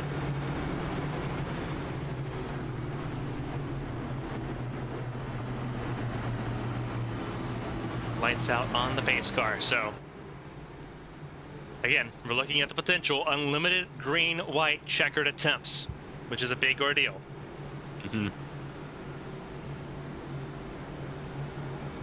Fleming and Presti on the radio working together. Fleming saying, push the you-know-what out of me. Yes. And Presti saying, let's go. We're going to do this. They're getting ready. They're linking up. Now remember, Vincenzo Iacovazzi finally got back on the lead lap here. He did get the free pass that last time by. He did a great job of that. Now he's in the battle for positions. He's in the mix too. And we know how good he is coming through traffic and skirting on by. We saw that a week ago. So we're going to see if he can do more of that here when the pressure is at its highest. And again, pressure cooker to open up the season. It is far from easy. But it's Hagan, Fleming, Knowlton, Presti, Goins, Martinez, your top 6. As the pace car will take on that left-hand turn down pit lane. Could this be the last restart in the duels? We'll find out. Green flag is in the air and away we go. And the teammates for SRT Motorsports get an early launch. Presti gets to 4th, stays in 4th. Not good enough. He's trying to make the field. Low. Yeah, he has to go low there. He couldn't afford to stay on the high line. The high line lose momentum. Yeah, you look at where Chris Goins is right now. It would have been an easy lost position there. See what Martinez can do. See what Sears can do. Presti looking at that outside line still. Down the back straightaway. Can we get to the white flag?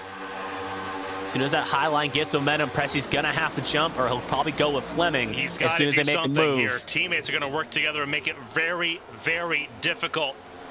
Side by side, they are further behind. It is a 4-car breakaway coming to the white flag. 1 lap to go in the duels. Presti's lost a little bit of ground. Unless that second pack finds something, he's going to have to either hope Fleming makes a move.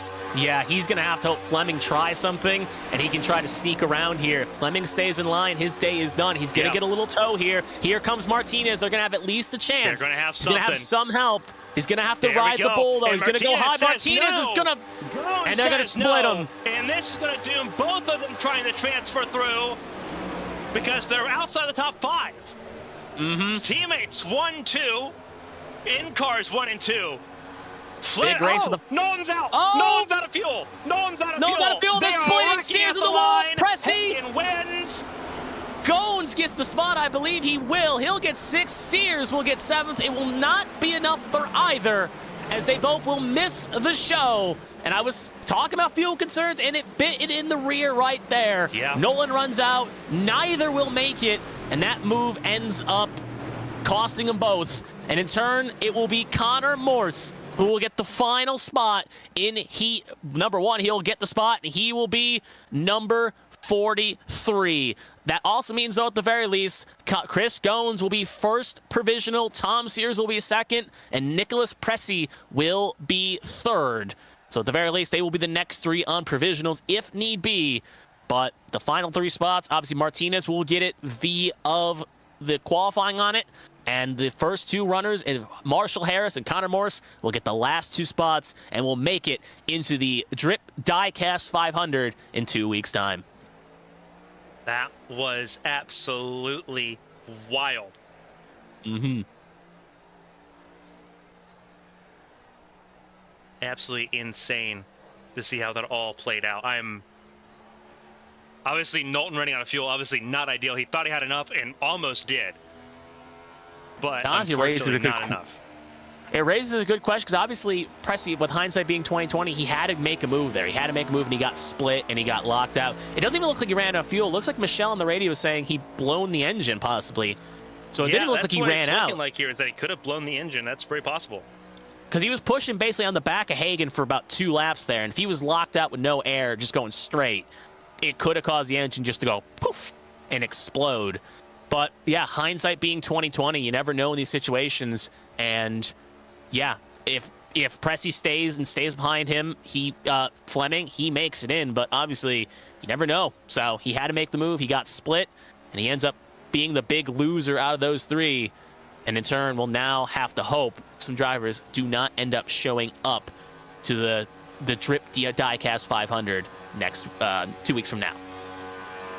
Obviously a wild time here, and just absolutely insane how everything turned out here in Daytona. To walk through, obviously, as everything sort of comes to a close, a very chaotic close at that.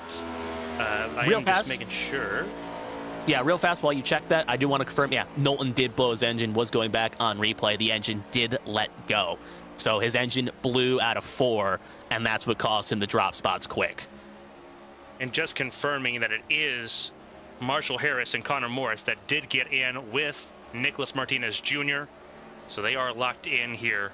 So that is going to determine the 43 car field here from Daytona. 2 weeks from now, as you mentioned, big time arrives. The Drip Diecast 500 on February 16th. It's going to be a long wait. Get these 2 weeks out of the way. The big game next week, we're off. We don't have anything going on Sunday the 9th. We do have stuff going on Saturday the 8th here on ABN, right here on YouTube. It is the Platinum Endurance Championship. They begin their 7th season, the 10 hours of Belgium at the Circuit de Spa-Francorchamps. Happy to be on board for another season of the Platinum Endurance Championship. That is Saturday, 7 a.m. Eastern Time, right here on YouTube for ABN Studios. And then the ARCS Cup Series season opener, the Drip Diecast 500, February 16th at 7 p.m. Both of those events, you can already notify yourself, set up an alarm for both of those events right here on YouTube. For everyone that tuned in to be a part of this event, whether you were a driver or a fan, thank you so much for joining in and tuning in tonight for us. No interviews tonight. Everyone now gets to debrief and just get ready for these next 2 weeks. But for my co-commentator Kevin Young, myself, Carmen, Sienna, and everyone here at ABN for the 7-Bar Barbecue ARCS Cup Series and the Better Place Waste Management Duels at Daytona, stay safe, stay healthy, stay warm. We'll see you again very soon, whether we're in Belgium or in Daytona. Till next time, so long, everybody, from the high banks of Daytona Beach.